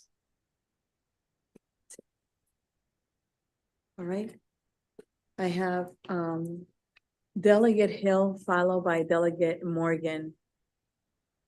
Thank you, Madam Chair, and thank you very much. I want to address the issue of the work shortage, and I have had, as you said, many complaints and problems with multiple patients and prescriptions being filled and inappropriately handled. And so I recognize there's a work shortage. So I guess my question is, why not keep this at 11 years old and make it a permanent until the work shortage issue is addressed and then expanded? Why would we want to move the age at the same time that we're making it permanent if we know and acknowledge that there's a work shortage program? And if we also are looking at the possibility based on some testimony of also requiring that participants participate in the program, the VCR program, so that Medicaid patients could also receive vaccinations. So if we're looking at that, why would we blow up the potential number of people coming in when we know there's a work shortage problem in the pharmacy that's affecting the primary job of the pharmacy? Sure. So I don't think the workforce shortage is exclusive to Maryland. I think that's nationally. And 43 of our states are already implementing this with permanent status. We've been doing it for 4 years. I know oftentimes we hear complaints because those are the most negative experiences, and people want to have an outlet for those. I personally have a pharmacy that's like my main pharmacy, and I know not to go there during certain hours of the day because it's right after work. I wouldn't necessarily take my children to be vaccinated during that time. But on my way home from driving home from that particular pharmacy, I drive past 4 other pharmacies. So there's options. That's what this bill does. It provides options for folks. I think that given all the concerns that you've heard about restrictive access or restricting access, I think with all the things that we've heard about healthcare disparities, now is not the time to take one option off the table for folks. People have been doing this for 4 years. It's working. Delegate Morgan. Thank you, Madam Chair, especially You're for welcome. the second bite of the apple here. I'll be quick. I wanted to get back one more time on access. And I was going through the opposition testimony.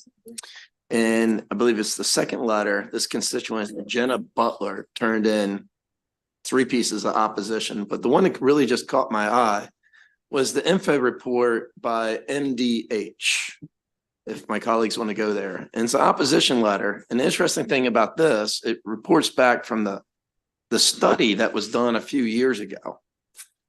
Study on SB 736, and it's the study of the temporary authority given to the pharmacy to pharmacists for the COVID pandemic.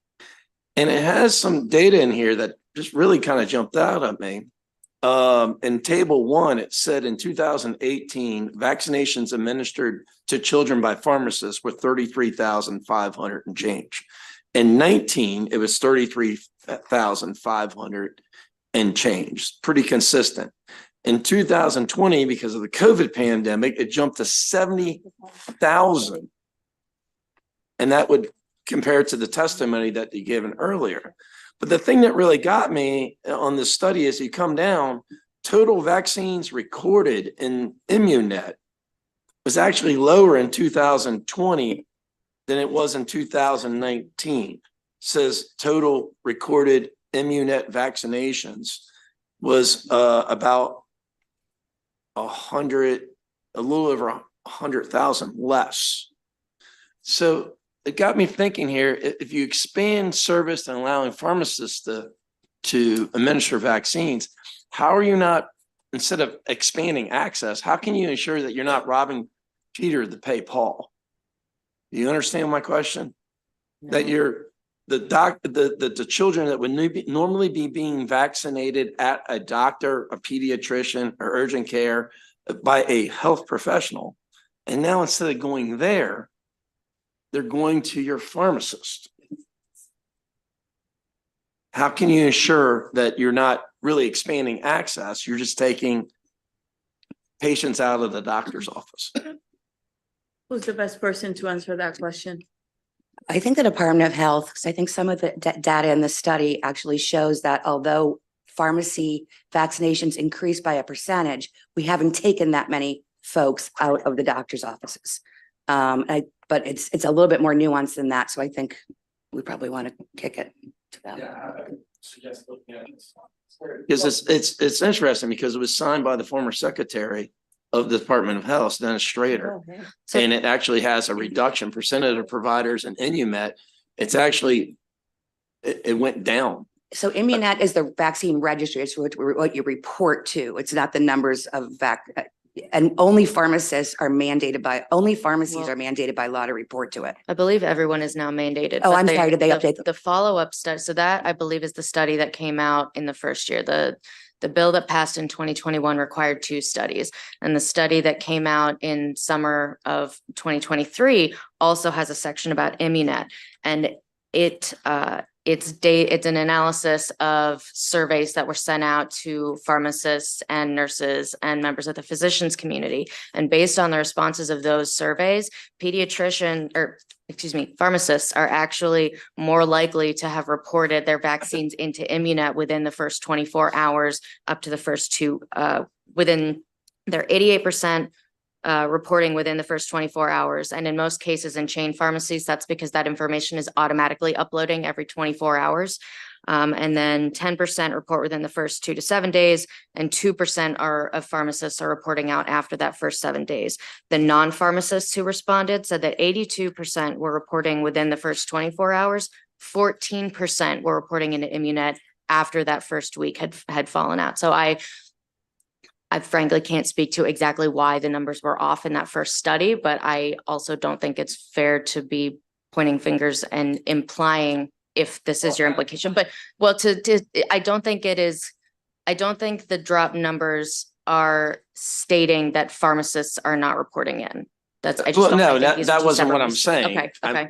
My suggestion was, it looks like as soon as we enabled pharmacists to vaccinate children, people stop taking their child to the doctor. And that's what I'm suggesting, because if you look at the study, and we might have to go back and look at the updated study, and we'll do that in the committee, because it is interesting, because it does have of Immunet, the total vaccines in 2018, it was 4.6 million. In 2019, it was 4.8 million. In 2020, that we,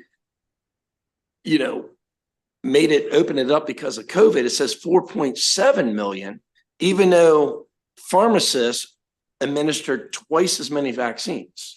So I'm just saying that I guess it looks like once we expand the scope and allow more people the vaccination at the pharmacists, it looks like more people are not taking their kids to the doctors, judging by what past results are. That was my point, but we'll take a look at the study, and thank you for answering the question. It was very difficult. I Point appreciate out that. one thing Thank about you, the ma'am. context of It's that? okay.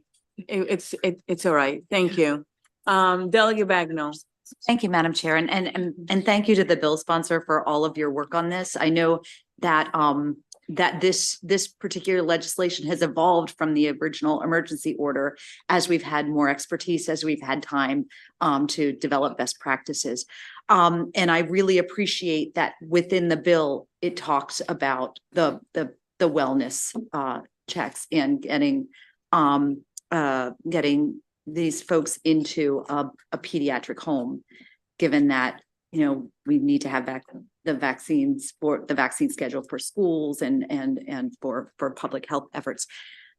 But can you, whoever is best equipped to answer this, can you walk us what that looks like in practice? Because, obviously the bill language isn't necessarily what that exchange actually looks like. And who is the best person to do that? Can you speak to that, or do you want one of the other pharmacists to speak? Yeah, there is a following panel of pharmacists who may also. All right. So why don't we do that? We'll wait. I can. Is there, yeah, we can wait. We can wait. Yep. Are there any other questions? Yes, Delegate Alston. Thank you, Madam Chair. I do have a question. It sort of may clarify some of what Delegate Morgan was getting at. Are pediatricians writing prescriptions so that their patients can go to the pharmacy and get vaccinated. I know in my daughter's case, we started getting prescriptions because of the rising cost of the actual vaccine. It was just more convenient for the pediatrician to send us to the pharmacy because she believed they could do it more efficiently than what she could do in her actual office. So it wasn't that I wasn't taking my kid to the doctor, but the doctor was telling me, go get this shot at the local pharmacy. Do you see that that's happening? We definitely do get referrals from the pediatricians, go get the shot at your pharmacy. We do get prescriptions sent to us so that we know exactly what the pediatrician wants the patient to get. But also exactly in families like yours, you're going to the pediatrician, getting your shots at the pharmacy frees up more time for you to have an in-depth conversation at that visit and spend more time talking about your child and working on their health and letting us efficiently give them the shot outside of that time period. Any other questions? All right, seeing none, thank you so much for being with us today. We really appreciate you. Thank you for having us. So we have next Aliyah Horton, David Blythe, Abbas Hanai, I hope I pronounced your name correctly, Christine Lee, and Amanda Lee. If I may go after the pharmacist. Absolutely. You guys, you decide who is gonna go first and who follows, okay? Sure. I can start because I'm seated.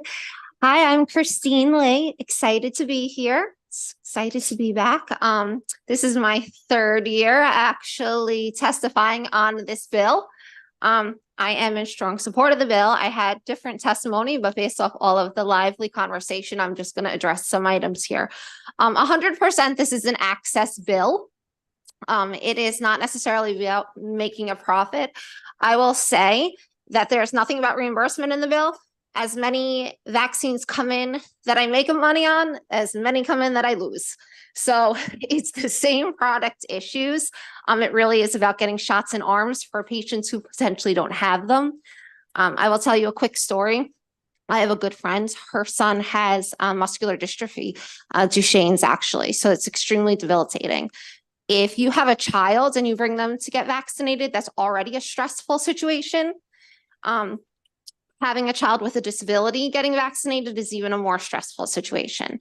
So in my role as an independent pharmacy owner, I can make provisions to stay late, open early, have different areas in the pharmacy that's available so that I can make sure that that patient is as comfortable as possible and maybe de-escalate a situation that could become escalated, because it really is a stressful situation for some children to get vaccinated. As you know, as adults, nobody really goes running into the pharmacy, super excited to get a needle in their arm. And so I've been able to make a huge impact in my community by allowing to vaccinate those with children with disabilities. I also want to really quickly talk about the workforce shortage.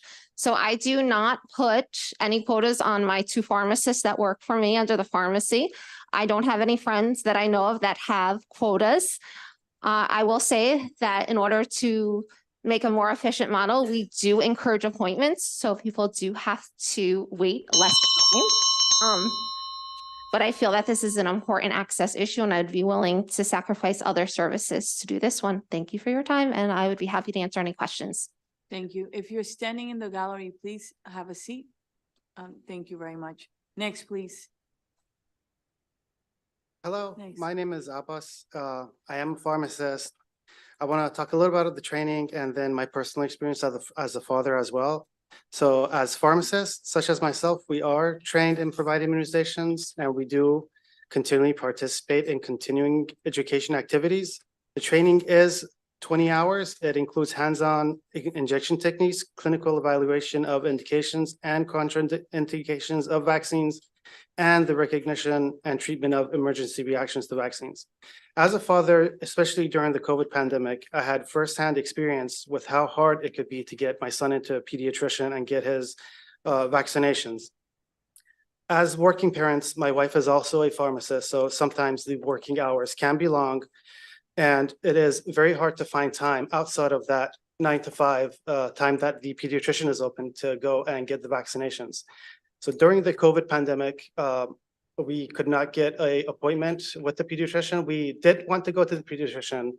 The reason we didn't go to because whenever we called, there was no appointments available. They would ask, does your son have a runny nose? And of course, a 5-year-old boy is always going to have a runny nose. So the answer would be yes, and we could not get an appointment. And we did fall behind on some of the immunizations because of that. We did catch up. But yeah, as working parents, it's very hard to find time to take out of the day to, in that 9 to 5 office time that the pediatrician is open just to go there and get immunizations outside of the yearly checkup and visits. Thank you. Thank you for coming. Next, please. Hello, I'm Amanda and I'm a retail pharmacist and I'm currently in charge of patient care services. I'm speaking in favor of the House Bill 76 as we have the education, training, and expertise.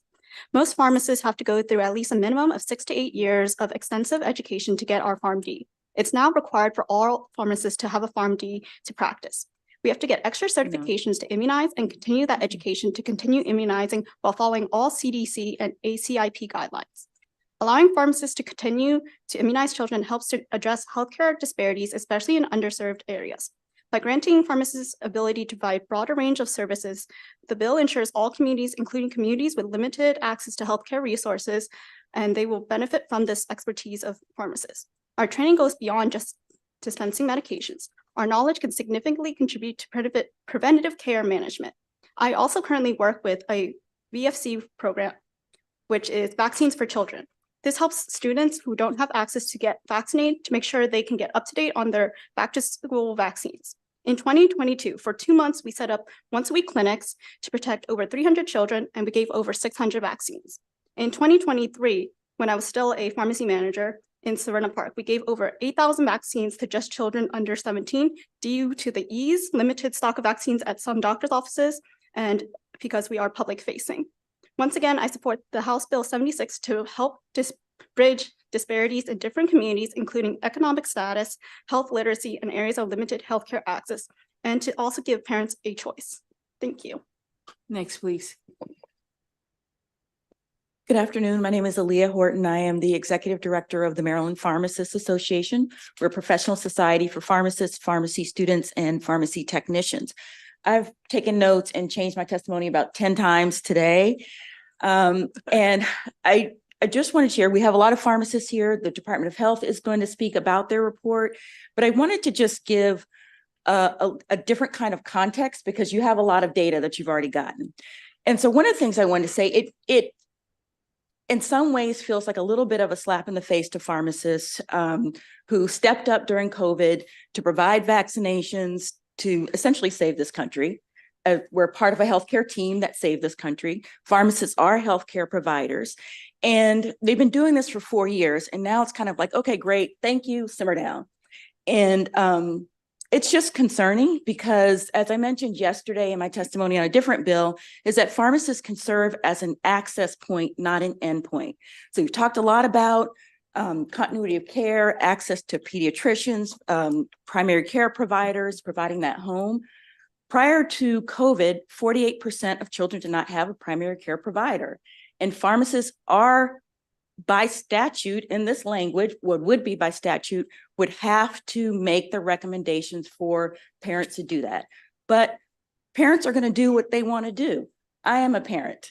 And I'll just say yesterday, I just got a letter. My primary care provider or pediatrician has left the network. The other one is retiring. So if something comes up, I've got to figure out this whole situation. But if my child needs vaccination, then I have a place that he can go. The other piece that I just want to mention is that this has been over a 20-year process. Pharmacists have been working to get the authority to administer vaccinations for well over 20 years. It's been a piecemeal approach. The statutes are piecemeal. It can get confusing. This will streamline the process. So thank you, and I urge a favorable report of HB 76. Are there any questions for this panel? These 4 witnesses. Delegate Bagno. Thank you, Madam Chair. I just wanted to ask the question that I asked before, now that we have the pharmacists, because we do acknowledge this is a team sport. Healthcare is a team sport. And given that we are putting in statute, but the statute language doesn't really communicate what that experience is. Can someone speak to what that check-in with the parent looks like on getting them referred to a pediatric home? So I can talk to that. When we vaccinate the child, they have to come in. The parent has to fill out a consent. They can fill out that consent either online ahead of time and schedule the appointment, or they can walk through the door. So on that consent form, they have to put the name of the pediatrician or their family med doctor. If they do not do that, then we have a form that we provide them, and we go over the importance of having a pediatrician to provide care, and we can connect them to somebody in that community. So we have that conversation with the guardian at that time. And then we're able to answer any other questions that they have. But we do actually have a form that they have to receive.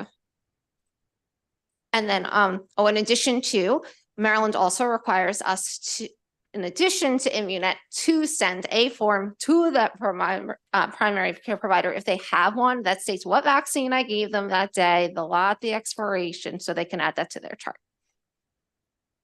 Any other questions for this panel? Seeing none, thank you so much. Because some of our members have, hearings everywhere else, I want to be fair. I'm going to call a panel of unfavorable to give you an opportunity because all the members are here, okay? Most of my members are still here. So I'm going to go to Megan Montgomery, Sarah Cusack, Janet Butler, Daniela De Horacio, I hope I pronounced it correctly, and Ayo Kimathi. Good afternoon, and thank you so much for being so patient, okay? Thank you. As we waited. Thank you. As you waited. You can get started. Go ahead. Thank you, Madam Chair, and thank you to the committee for letting me testify today. Scrapping my testimony, I want to answer some questions. Delegate Kaiser asked, and I'll have to email her later, where did this babysitter idea come from?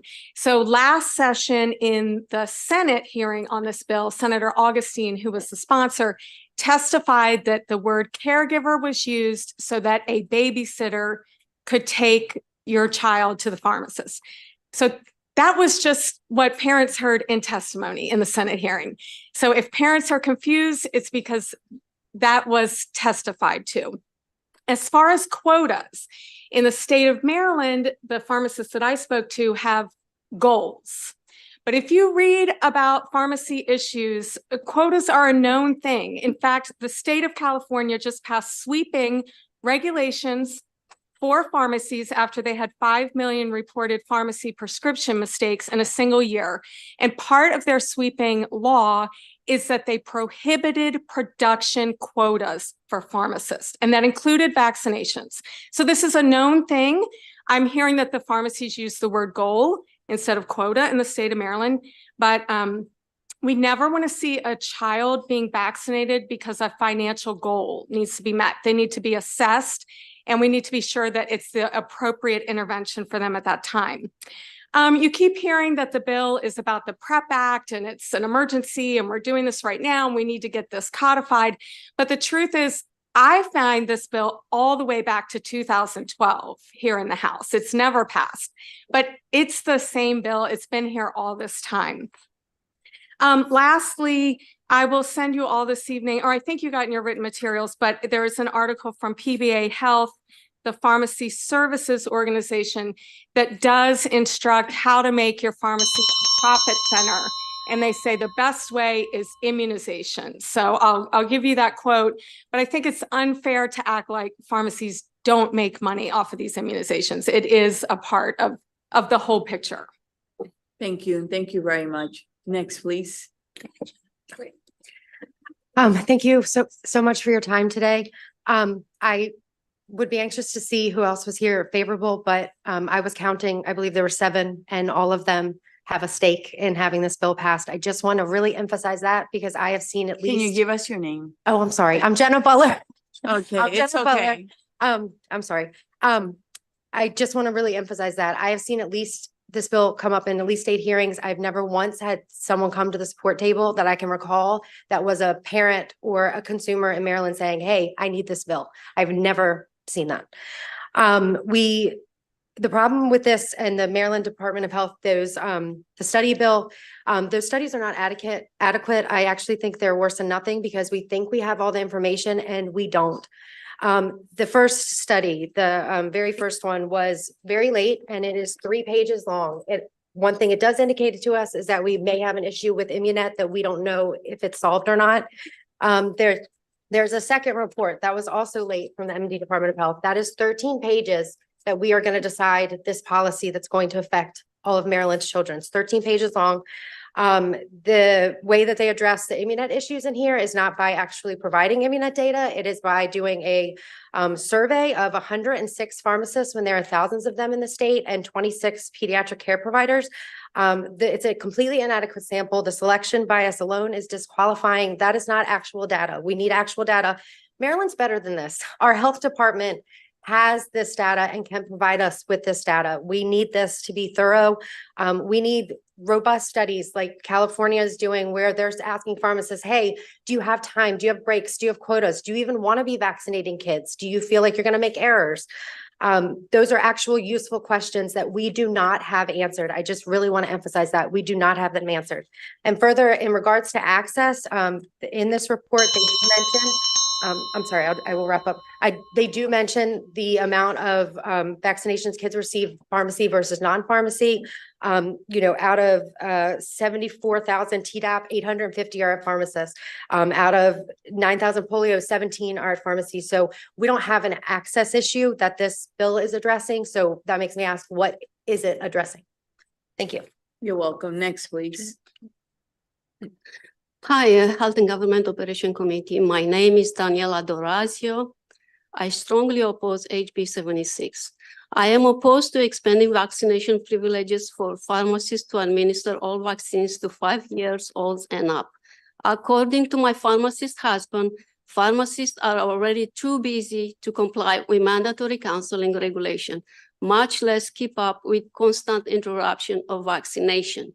Moreover, are you aware that on July 29, 2020, after months of false claims and objections, the CDC finally considered that it could not find a single study comparing health outcomes between vaccinated and unvaccinated children, and that it has not conducted a study of health outcomes in vaccinated versus unvaccinated population. Therefore, we don't know if vaccines improve one's health or damage it. You can find the letter of concession from CDC on ICANDecide.org. Please vote in favorable on Bill HB 76. In the future, we should not talk about where to administer vaccine until the CDC conducts a proper study comparing health outcome of vaccinated versus unvaccinated, and until the vaccine industry can be held legally liable for vaccine injuries and death. Until the CDC decides to perform a study comparing health outcome in vaccinated versus unvaccinated children, I recommend reading Vax Unvax, Let the Science Speak by Dr. Brian Hooker. Thank you. Thank you for your testimony today. We appreciate it. Who's next? Hi, my name is Megan Montgomery. I'm testifying today on behalf of the Love Maryland PAC. And I know there's been some questions about some of the data that we've provided. First, there in all of your offices, there is a workforce study that was done in California. It was done by the California Board of Pharmacy. We would love to use Maryland data. Maryland didn't do a study like this. So I'd like to point out, thank you for holding this. This is one of the questions. Do you believe you have sufficient time to provide adequate screening prior to the administration of immunization? When we look at community chain pharmacies, 78% of the pharmacists are saying loud and clear, we do not have time. Where are we getting the question about quotas? Question 20 of this, again, in your offices, in your packets. Does your primary workplace employer use workload metrics? The answer is overwhelmingly 70% yes. When we talk about how pharmacists would never do anything to put the public in danger. New York Times, also in your office. I am a danger to the public. This is what a pharmacist was willing to tell the New York Times, because pharmacies right now are in a state of chaos. You also in your offices have a USA Today article that outlines that from October. But this is the reality. In Maryland, the AAP is still opposed to this bill because they are putting children over profits. And we have heard from multiple people with stakes in the game that want this bill because community chain pharmacies do not always put people over profits. We have heard about access. This bill does not provide a medical home. That was Delegate Lopez's opening statement. This bill does not provide a medical home. Urgent cares are also able to vaccinate children with roughly the same time availability that pharmacies are, but they also are getting health care. Children need more than vaccines. They need actual health care. And this bill does not provide it for the most vulnerable of our residents. Thank you very much. Thank you for your testimony. Next, please, sir. And good afternoon and welcome.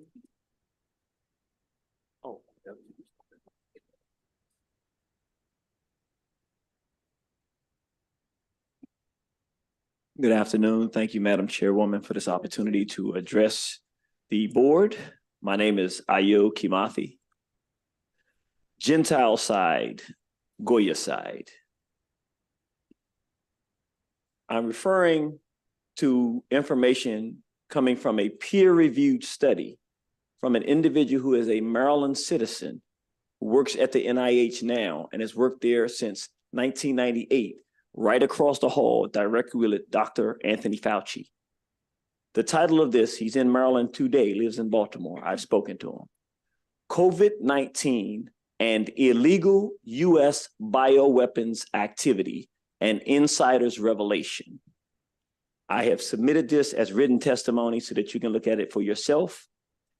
His assessment from the inside, while it has been occurring, is that Jews, the Mossad, and others have infiltrated the US government and used it as a basis to create bioweapon warfare against all non-Jews on this planet, and that it has been unleashed in the United States of America and around the world. This is a peer-reviewed study where doctors from around the world have printed it and published it and put their reputations on the line to publish it so that the world population can know what is occurring.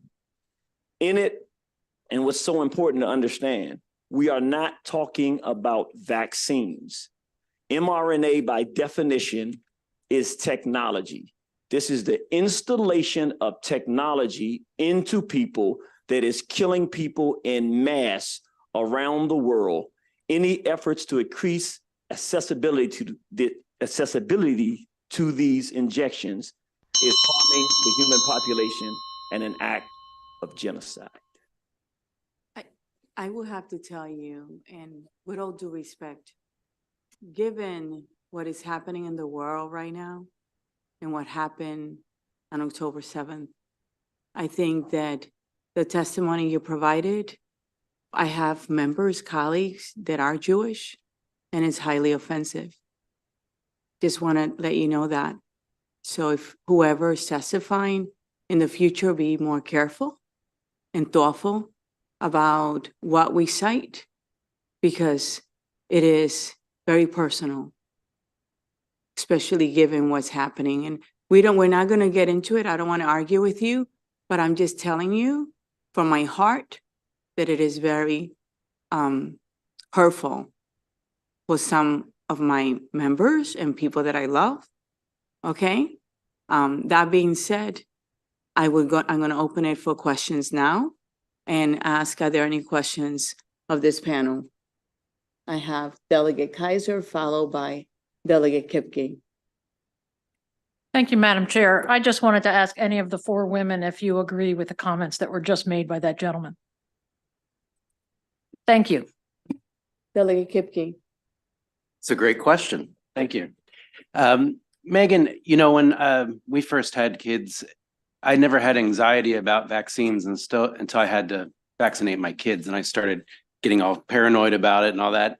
I had a great pediatrician who comforted us, and we got the right vaccines. But I remember very specifically with one of the kids, the pediatrician said, "You should wait for this one because your child has just gone through a respiratory infection.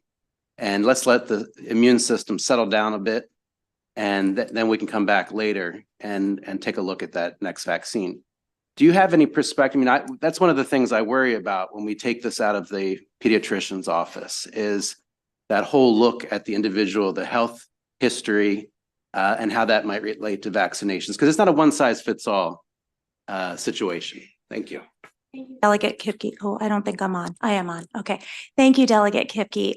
Yes, one of the concerns that the PAC has is that children are not tiny adults and they're not one size fits all. And in all of your offices is the full CDC schedule for childhood immunizations, birth to 18.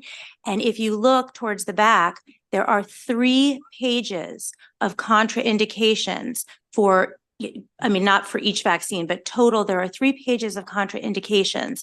The pharmacists are telling us, I don't have time to do proper screening. So how are they looking at each child through, oh my gosh, you know, the last time you got this vaccine, you had a rash. So maybe we'll pull that one out and do it at a different time. Or, man, you know, we've got some growth milestones that I want to talk about while I'm doing the assessment for vaccination. Pharmacists do a great job. They provide a great service. They're overworked. They're underappreciated right now. But what they are not is they are not children's healthcare providers. They can't be. That's not their job in life.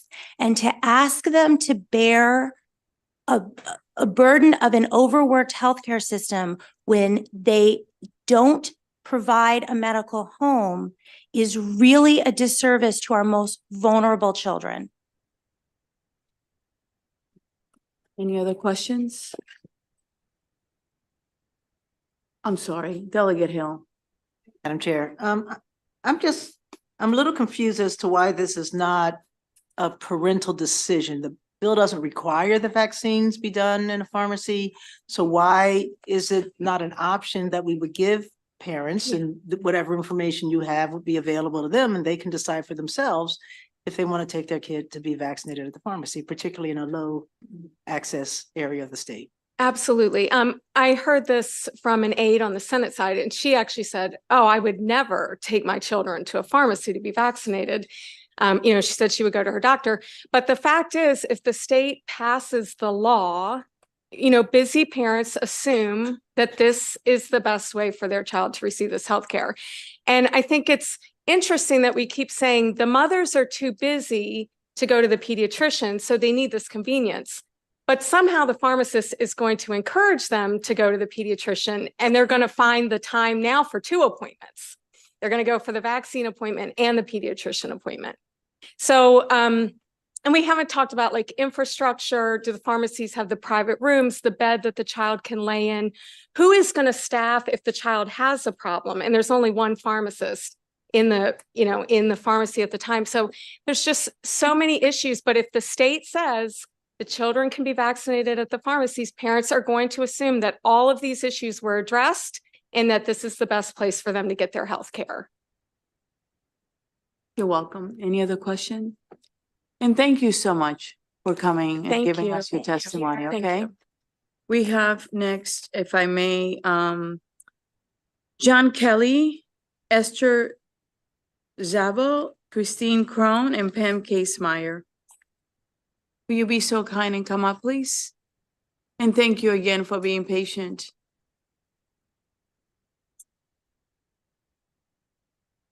And will you get started? Thanks so much. I know it's been a long day. We really appreciate it. We're listening. Go ahead. Good afternoon or evening, members of the Health and Government Operations Committee. I'm Christine Crone here on behalf of the American Academy of Pediatrics, the Maryland chapter. The pediatricians recognize the importance that pharmacists play in the role of immunizing Maryland's youth. But without the proper guardrails set up, our testimony will remain opposed unless amended. We would like to get to a place of support with an amendment, and we've been having meetings in the Senate. We have a meeting with the House sponsor next week. We raised several concerns in our written testimony, but I would like to emphasize a couple things. This bill, as drafted, will only provide immunizations to children who are privately insured or those families who can afford to pay out of pocket. Secondly, while we appreciate the increase in age from last year's bill, which was 3, to this year's bill, which is 5, the pediatricians weren't consulted on the age increase. Respectfully, we would like to see that change to age 7. The 5 to 6-year-old well child visit is very important to the pediatrician. They do developmental screenings, behavioral health screenings, hearing and vision assessments, and updates the patients on whether if they have chronic health concerns on the management of those. Lastly, a pharmacist doesn't have access to the child's health record. In other words, there's no awareness of pre-existing health conditions that may put the child at risk for immunization. I have several other points in my written statement, but I would like to conclude there and oppose unless amended. Thank you. Thank you so much, and thank you for working with the parties to try to find compromise. This committee always welcomes that, so we're very appreciative. Who's next, please? Thank you. My name is John Kelly, a Maryland resident. I oppose HB 76. It's not a bill that makes a part of the code better, but it's a bill that makes the bad part of the code even worse. One of the assumptions in the bill is that the CDC childhood schedule is safe and effective. There's no basis for that assumption, and I'll get to that, or at least CDC is not a credible source to trust in that regard. Before I mention that, though, just a little background. In 1962, children were recommended 5 doses of a vaccine. In 1986, 25 doses. This year, or last year, 2023, 70 plus doses of a vaccines. And that's a needle going through a child's arm 70 times. Most or all of these vaccines on the schedule were never tested against a true placebo. Never tested against a placebo. And these facts also during this time period, we've seen the increase on the autism spectrum in the 1960s, 1970s. We're talking about 1 in 5, 1 in 10,000. When you get to the 80s, it's about 1 in 25,000. Then in the year 2000, it's 1 in 126 children. And then last year, the CDC reported it's 1 in 36 children is on the autism spectrum. And just in terms of the credibility, in the year 2000, the CDC was involved in a cover-up of, in Georgia, the Simpsonwood report, it's in my testimony, in 2010, the unwillingness to improve the vaccine monitoring system. And in 2013, following to a report of the Institute of Medicine, now the National Academy of Medicine, to judge to do an investigation of the safety of vaccines. The CDC has fallen down on the job, and the state of Maryland should take over and test these vaccines themselves for their safety. Thank you. Thank you, sir, for your testimony today. Next, please. Hello, Madam Chair, members of the committee. I'm Pam Casemar. I'm here on behalf of MedChi, and we kind of align with what the Academy of Pediatrics have said. Obviously, they're the specialty provider in this area. Well, not specialty, but experts in this area. But interestingly enough, MedChi had some questions itself and aligns with the pediatrician's positions, but they came up as well. And when Christine made reference to only seeing insured patients or or patients that were covered, that's because pharmacists now, maybe there are some, I don't know, but we don't know of any that are VFC providers. That's vaccine for children. And that's a program pediatricians participate in. Pharmacists and pharmacies can. It's a way you get vaccines very inexpensively, but you deliver them to uninsured and underinsured individuals. So if this is going to become a permanent framework, we understand what happened with COVID, and we are working to try to find a way to get a good framework for access to vaccines, but we need the right guardrails, as Christine said. So people who are uninsured, underinsured, or Medicaid, they would have to pay out of pocket if they're not VFC providers. That's a big access question, as opposed to private insurance. And then the other issue was the 7 to 5. And again, as you've been hearing from various people, there are certain well-child visits. Sometimes parents do get to the point of thinking, well, all I need to do is get vaccinated. Up to that pre going to school, those well-child visits really make a difference. And so we need to give access to vaccines, but we also have to have the whole healthcare spectrum. I'm about out of time. We're going to be working on this. I think there's some answers we can do, but we have some issues. Thank you. Next, please. Yes, good afternoon. My name is Esther Sabo. This bill would open the door for pharmacists to permanently administer influenza vaccine, HPV vaccine to children at least 5 years of age, and most likely without parental consent, because the guardian, we really don't know what that word means. Is it a legal guardian, or anybody like a 19-year-old can show up and to be a babysitter, and without a true informed consent prior to vaccination. A 5-year-old and a child does not have the capacity to decide if they need influenza or other vaccines, and they do not know their own health history, and not necessarily somebody who's a 19-year-old and can be called a guardian has that knowledge. Most 5-year-olds also have good immune system. They don't need an influenza vaccine or an HPV vaccine, which are, and somebody mentioned this, they're truly not vaccines. They're experimental products that we don't know their long-term effects. There are no proper studies to show any of these that the pharmaceutical industry got into with our regulatory agencies allowing these vaccines to go onto the market. So we have to be very careful. We're actually playing with the life of our children here. And I understand that that some people believe that vaccines are the one that are saving our children, but there is another side of it. The vaccines could be also destroying our children. Who needs 70 doses of vaccines? That's just unbelievable. My children are in college age, so they didn't have to get that.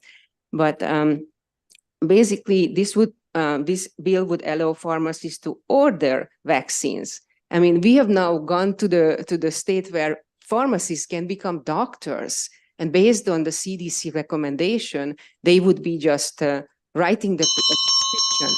Doctor cannot do that. Thank you, and I oppose this bill. Please vote against it. Thank you for your testimony today, to all of you, and for your patience. I now will open it up for questions. Are there any questions for this panel? First, Delegate Olson, followed by Delegate Bagnall. Thank you. So my question is, my pediatrician, who I've had since my daughter was 6 weeks, she's now 21, she just discharged her. She at some point could no longer afford to purchase the vaccines because they became so exorbitantly expensive. If we had Medicaid, which we didn't, she could have vaccinated her for free. But because she didn't, she wrote a prescription for us to go to the pharmacy to get a vaccine, because from a economic perspective, her practice just could not carry them. Now, it was safe, it was sound. We had a private place where we could get the vaccine done, and my daughter's fine. And it was my choice as a parent. And so I'm not understanding how a pediatrician can write a prescription to send a child to a safe pharmacy to get a vaccine, and it's not a problem, but the same pharmacy can't just give the vaccine to the children. Well, I think some of this again is the framework and guardrails, and under certain ages, it's a bigger question, especially because of wild child visits. Because you got all the other services that your child needed in addition to the vaccine. Vaccine costs are an issue, but when you have a prescription, there's already a medical record, all the other services, you know what they need. And it isn't to say that some under over a certain age, it makes sense and maybe we get rid of the prescriptions. But the other thing is right now under the current framework, they're supposed to be sending, one of the pharmacy people said, we're supposed to send a form with the parent to give back to the physician. That's not happening because the physicians are like, you got your vaccine, what did you get? Well, I'm not sure. And they go into Immunet and it's not an Immunet. And they didn't get the form for the record, so they're not sure what was happened. They can track it all down. But that's why we're working on trying to figure out some of these framework issues, so you don't have parents thinking, well, I can just go, I don't need any other healthcare services. I just need my vaccines, which is not necessarily the case. Thank you. Delegate Bagnall. Thank you. Thank you, Madam Chair. And I'm find myself in an awkward position because this is a bill that we've seen a number of years, and it has been amended to address concerns that have been brought up in previous iterations. So I was surprised to see that there was opposition that we hadn't addressed that. So my question is twofold. One, can you please work with the bill sponsor to address these concerns? But two, isn't having the framework and the requirement to have these, to do these referrals for well child visits and have that communication in statute more effective than simply having it as a best practice? Yes. Statute, would that not create a better framework, or are you concerned that it would not create the framework to make sure that is being addressed? To your point, you're saying that it's not happening now. We could cut, that's why we've been raising some things, and the response to the 5 didn't come from us. We knew we had to talk about age. 3 wasn't good. 7 is what we were talking about. I know that 5 was suggested by someone, but it wasn't really part of ours. So we want to talk about that age. And yes, any kind of codification of a framework would make a difference. As we were talking through this, and we even saw it with all the COVID issues, this VFC provider issue is not inconsequential. Because if this is about access, which we appreciate, which is why we want to work on that's an issue, because if you have Medicaid or you're uninsured and you go to the pharmacy, it doesn't happen. Just like your pediatrician said, if you had Medicaid, it would be 0. We need to keep a framework that allows the VFC recipients to be able to get those immunizations at that rate. Thank you. Thank you. Any other questions for this panel? Seeing none, thank you very much for your patience as you waited through all these panels. I'm going to actually go back to a favorable panel now. And I'm calling the Department of Health. Will you please come up? I have David Blythe, Elizabeth Crum, Sarah Stetzer, Brooke DeSantis, and Cherokee Lazon Wolf. Will you be so kind and come up? And if that'll be great. Okay. Who would like to get started, please? Go ahead. Great. Thank you. Good afternoon or good evening, Madam Chair. Thank you. Good evening. And members of the committee. My name is Elizabeth Crum, and I'm the Director of the Prevention and Health Promotion Administration with the Maryland Department of Health. And I'm joined today by Dr. David Blythe. He is our Director of Infectious Disease Epidemiology and Outbreak Response Bureau. And we are here in support, excuse me, of HB 76. So like others, I've revised my talking points, and I just want to touch on a few items based on the conversation that's been had so far. I do want to take a step back and note that just remind everyone of the importance of childhood vaccination. The significance of this cannot be overstated. Childhood vaccines are one of the most effective public health strategies that we have to prevent infections and disease-related deaths and disability. Pharmacists have played an important role in enhancing vaccination coverage for children. They've demonstrated the ability to safely vaccinate children, even those as young as 5. They've also demonstrated the ability to provide timely data entry of vaccination information into Immunet. And there's been some conversation here about that, but we have seen that in Immunet, and their rates of timely vaccination data entry are at or above other providers. Authorizing pharmacists to administer vaccines does not diminish the importance of routine pediatric care. This bill mandates that pharmacists administering vaccines to kids also educate parents and guardians about the importance of well child visits. So just as we have local health departments doing vaccination clinics for back to school clinics to get kids up to date on their school immunizations, we see having pharmacists have this ability as another way to help our children stay up to date on their vaccine schedules. And we want our kids to stay up to date with the recommended vaccines. And so there are questions related to the report that we submitted and also the comments raised about Vaccines for Children program. So that's why we have Dr. Blythe here too. Happy to answer any questions. Thank you. And thank you. Thank you for your patience. Before we get to questions, will you be so kind and get started? Okay. And tell us your name. Oh, yes. My name is Sarah. I'm a community pharmacist with Safeway Pharmacy. As a pharmacy student, I received my certification to immunize through the American Pharmacists Association. And during my certification, I completed a self-study portion as well as a live seminar. During my training, I learned in depth about immunology, practice implementation, and how to access appropriate references to CDC guidelines on immunizations for children, adolescents, and adults.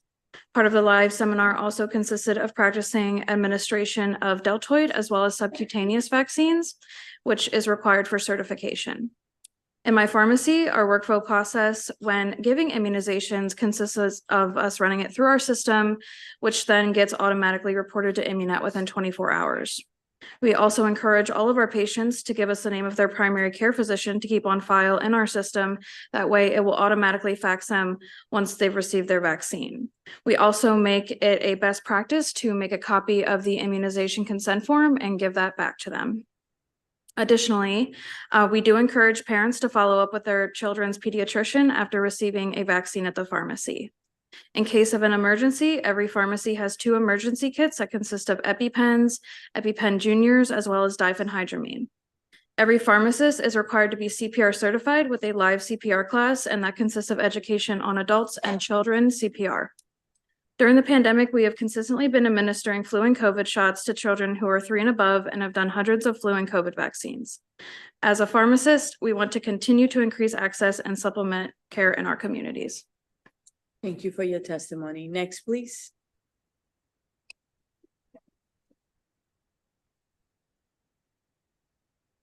Good afternoon, and I'm thankful to be here today. My name is Brooke DeSantis. I am a previous ED emergency nurse. I am currently a person who advocates for infectious disease for the state of Maryland. I was a person appointed for the COVID task force for the state of Maryland. I am also a person who advocates for vaccines for those who are in underserved areas and not able to acquire them.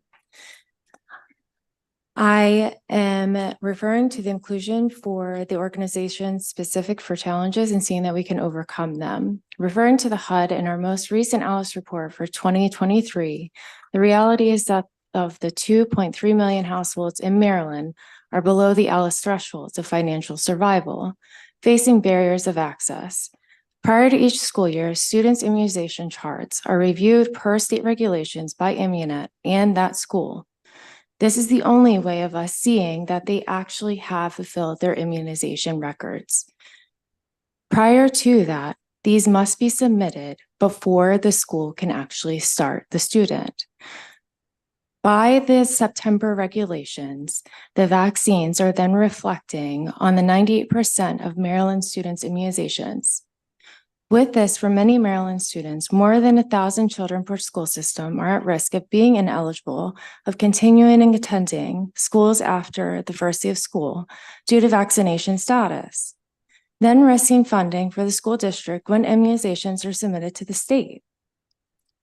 The key barriers for our Maryland patrons are inadequate transportation, acquiring a physician, accepting their insurance, acquiring appointments with primary physicians, a well visit because this is due to having your vaccinations, education regarding the vaccination. You want to wrap your thought?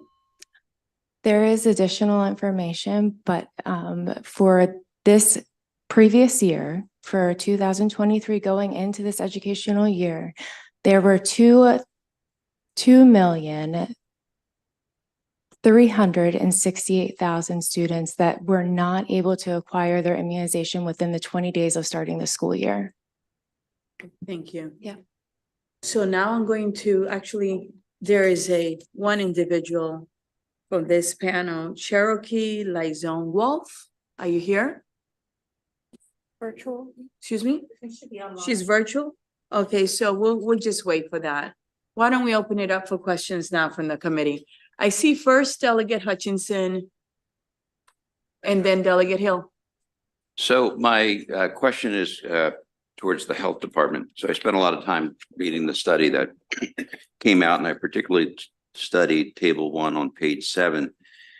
And so I tallied up the number of vaccines that were done in a pharmacy versus in a non-pharmacy, I guess, prior to the pandemic in 18 and 19, and then the other column is 21 to 22. And interestingly, if I exclude flu, 0.14% of vaccines were done in pharmacies prior to the pandemic, and after the pandemic, excluding flu, 0.35% were done in pharmacies. So that sort of, I started out with saying access is important, but I look at that and say, I'm not so sure access was a factor here. I add the flu numbers in and it's 2.4% and 6.7%. So it, increases a little bit there. So that's more of a statement. It's back to my original question about your recommendations in the study, because the quality is a big issue to me in terms of your recommendations and how will we assure that those recommendations, it's not in the bill right now, and how do we uphold to make sure that that's there? Because I will share the pharmacy that's in my neighborhood, I would never send anybody there to get a vaccine. You don't have to touch it. Okay, I know you sorry. feel like you want to, right? No. Go ahead. And I'm David Blythe, for the record, with the Maryland Department of Health. Yes, thank you. Actually, the bill and the current law does require, there are protocols that are required of pharmacists performing vaccinations. And the criteria and the elements that are required in those protocols are established in regulation. And I don't have the regulation citation for you right here, but we can get that for you. But that's where that information about the various measures that should be part of a protocol are included. Sure. But looking back at the differences, numbers between whether it was in the pharmacy or not, you don't have to have the data today, but do you have the data on the number of contraindications, the adverse reactions that occurred between whether it was in a pharmacy or whether it was in a doctor's office? No, we don't have any data nationally that I'm aware of in the United States that suggest that there are increased adverse events associated with vaccinations in pharmacies versus vaccinations in other settings. We know that there were over 12 million vaccinations provided in pharmacies in Maryland since 2020, over 1 million vaccinations of children in Maryland since 2020. We don't have any data to suggest that the rates of adverse events are greater in vaccinations administered in pharmacies versus anywhere else. Absolutely. I wasn't referring to my awesome independently owned pharmacy in downtown Cambridge that I do go to now, just in case he's listening, okay? And that is what we call in law a disclaimer. Okay, Delegate Kipke. Hey, Madam Chairman, it was just testified to that an enormous number of kids were not vaccinated within that time period of school starting, even though they could legally get a vaccine in a pharmacy, right? I can respond, at least I'm not aware of the data that suggested the numbers were that high. Okay. So we'd have to get, we'd have to verify those numbers for you. Okay, but they were able to get them in a pharmacy currently. And this bill would just extend that. I have concerns about the screening issue that might be lost out on if it's just easier to go to a pharmacy to get the vaccine. So my question for you is this. Did you look at, I believe the law currently requires certain vaccinations to be able to attend public schools, and documentation has to be presented to the school to that effect. In my opinion, equally important are the screenings that take place in pediatricians' offices, developmental, a whole array of things. Is there anything that is required currently in the law that those screenings take place and be presented to public schools? I think we've taken it for granted that that's all going on because the vaccinations have been taking place exclusively in pediatricians' offices. But can you respond to that? You know, whether or not those screenings have to be disclosed to the schools? I will attempt to answer. I'm aware of certainly the childhood vaccination requirements. I'm not aware of other requirements, say for the disclosure or the having hearing testing done or other similar types of screenings that might have occurred in a pediatric office being required for school admission. Would you agree that those screenings are important? Yes. Okay, and so since you reviewed this subject, this is a major component of it. Might there be less screenings taking place if it's just easier to go to a pharmacy to get the vaccinations? And I'm not sure if this is still on, but one thing we do know is that from studies that are or information that's collected and disseminated by the Centers for Disease Control and Prevention is that in Maryland, for the routine childhood vaccinations that are required for school by age 3, so prior to the time that the 5 years or 7 years, but by age 3, more than 95% of Maryland children have received one or more of those vaccinations. So they've had a visit to a care provider where they were able to have other types of screenings done. So at least that we have that information available. And if you have any other information that you can share once you go to the office, will you be so kind and give it to the delegate, please? Yes. And to the rest of the committee as well. I have Delegate Hill followed by Delegate Chisholm. Thank you both, or all four of you, actually. Thank you for being here and sitting through this long afternoon. So as I look at the survey and the report, we only have 1.6% of the 1,600 and some pediatricians and 8% of the pharmacists even responding to the survey.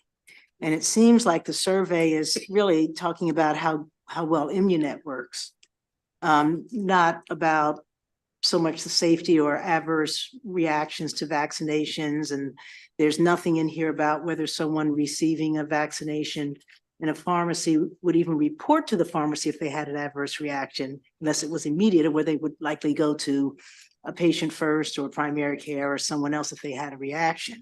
So, and as one who's received vaccinations at a pharmacy, and I do think that, you know, they certainly expand access.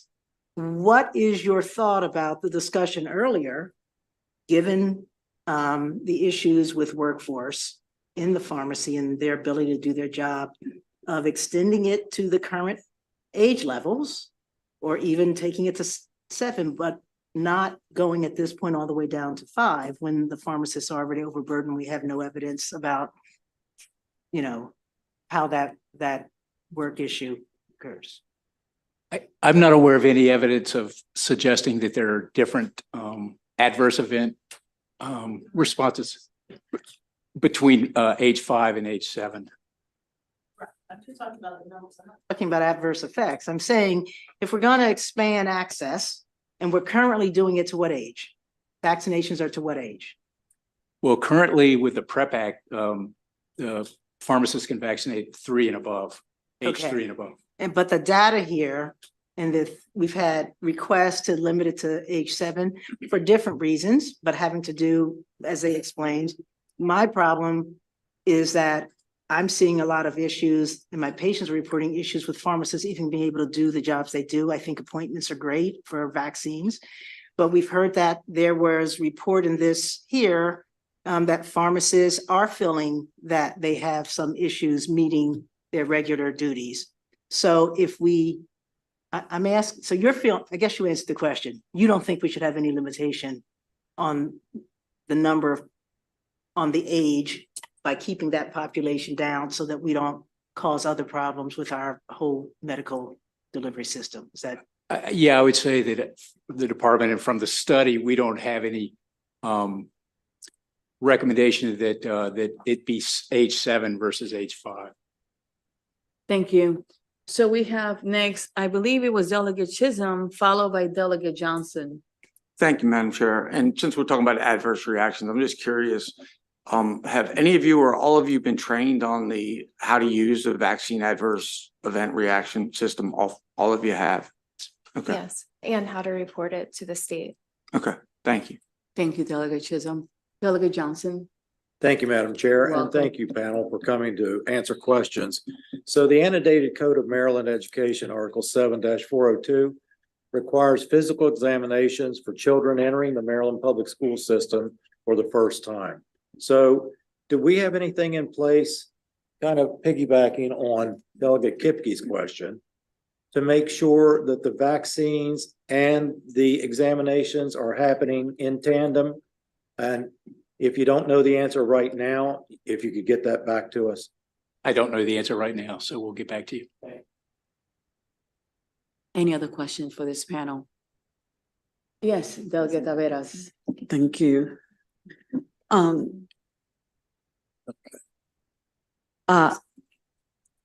Thank you.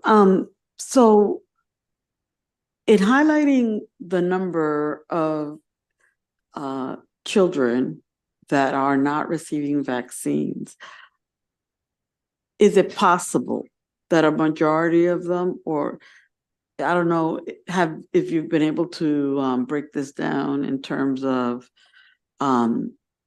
racial demographics, or if it's possible that a lot of them are recent arrivals or refugees or whatnot, or unaccompanied minors who may not be aware of the process or access that they have currently. And this is the reason why the numbers are as high as they are? So a lot of that we base off of the Alice report, which has just been concluded from 2023 in regards to the barriers that they are facing as to why they don't have access. And that is also in accordance to the HUD reports. But that is also for the patrons too that are within a 5-mile radius of the pharmacies, and they do have access, but unfortunately they do not have access to transit. Did not necessarily. They do not have access to transit. Yeah, they lack those transit, and that's the main reason why they're not going. Yes. Well, again, that's an issue of new arrivals. Yeah. Thank you. So we have, is there anyone else? I see no one else for questions. I want to thank you for your patience. Today, we have a couple more witnesses left. You have a blessed evening. Will you be so kind and go to virtual, please? And there's 4 unfavorable and 1 favorable. And they have been waiting a while, so let's do at least 2 of the unfavorable, okay?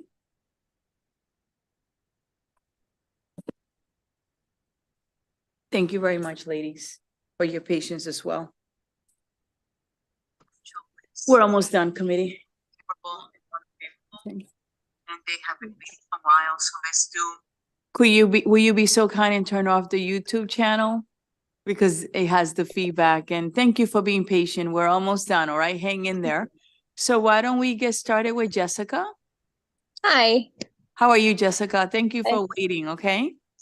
No problem. So my name is Jessica Helms and I am a parent. And I have a bunch of issues with this bill. The first issue I would like to bring up to you is that line 5 is being removed. Line 5 asks for a prescription. The need for a prescription helps ensure that parents have had a say in what is happening with their child, since we've presumably taken our child to the doctor to get the prescription. Not having one endangers children like mine, where we need specific things because my kids have allergies.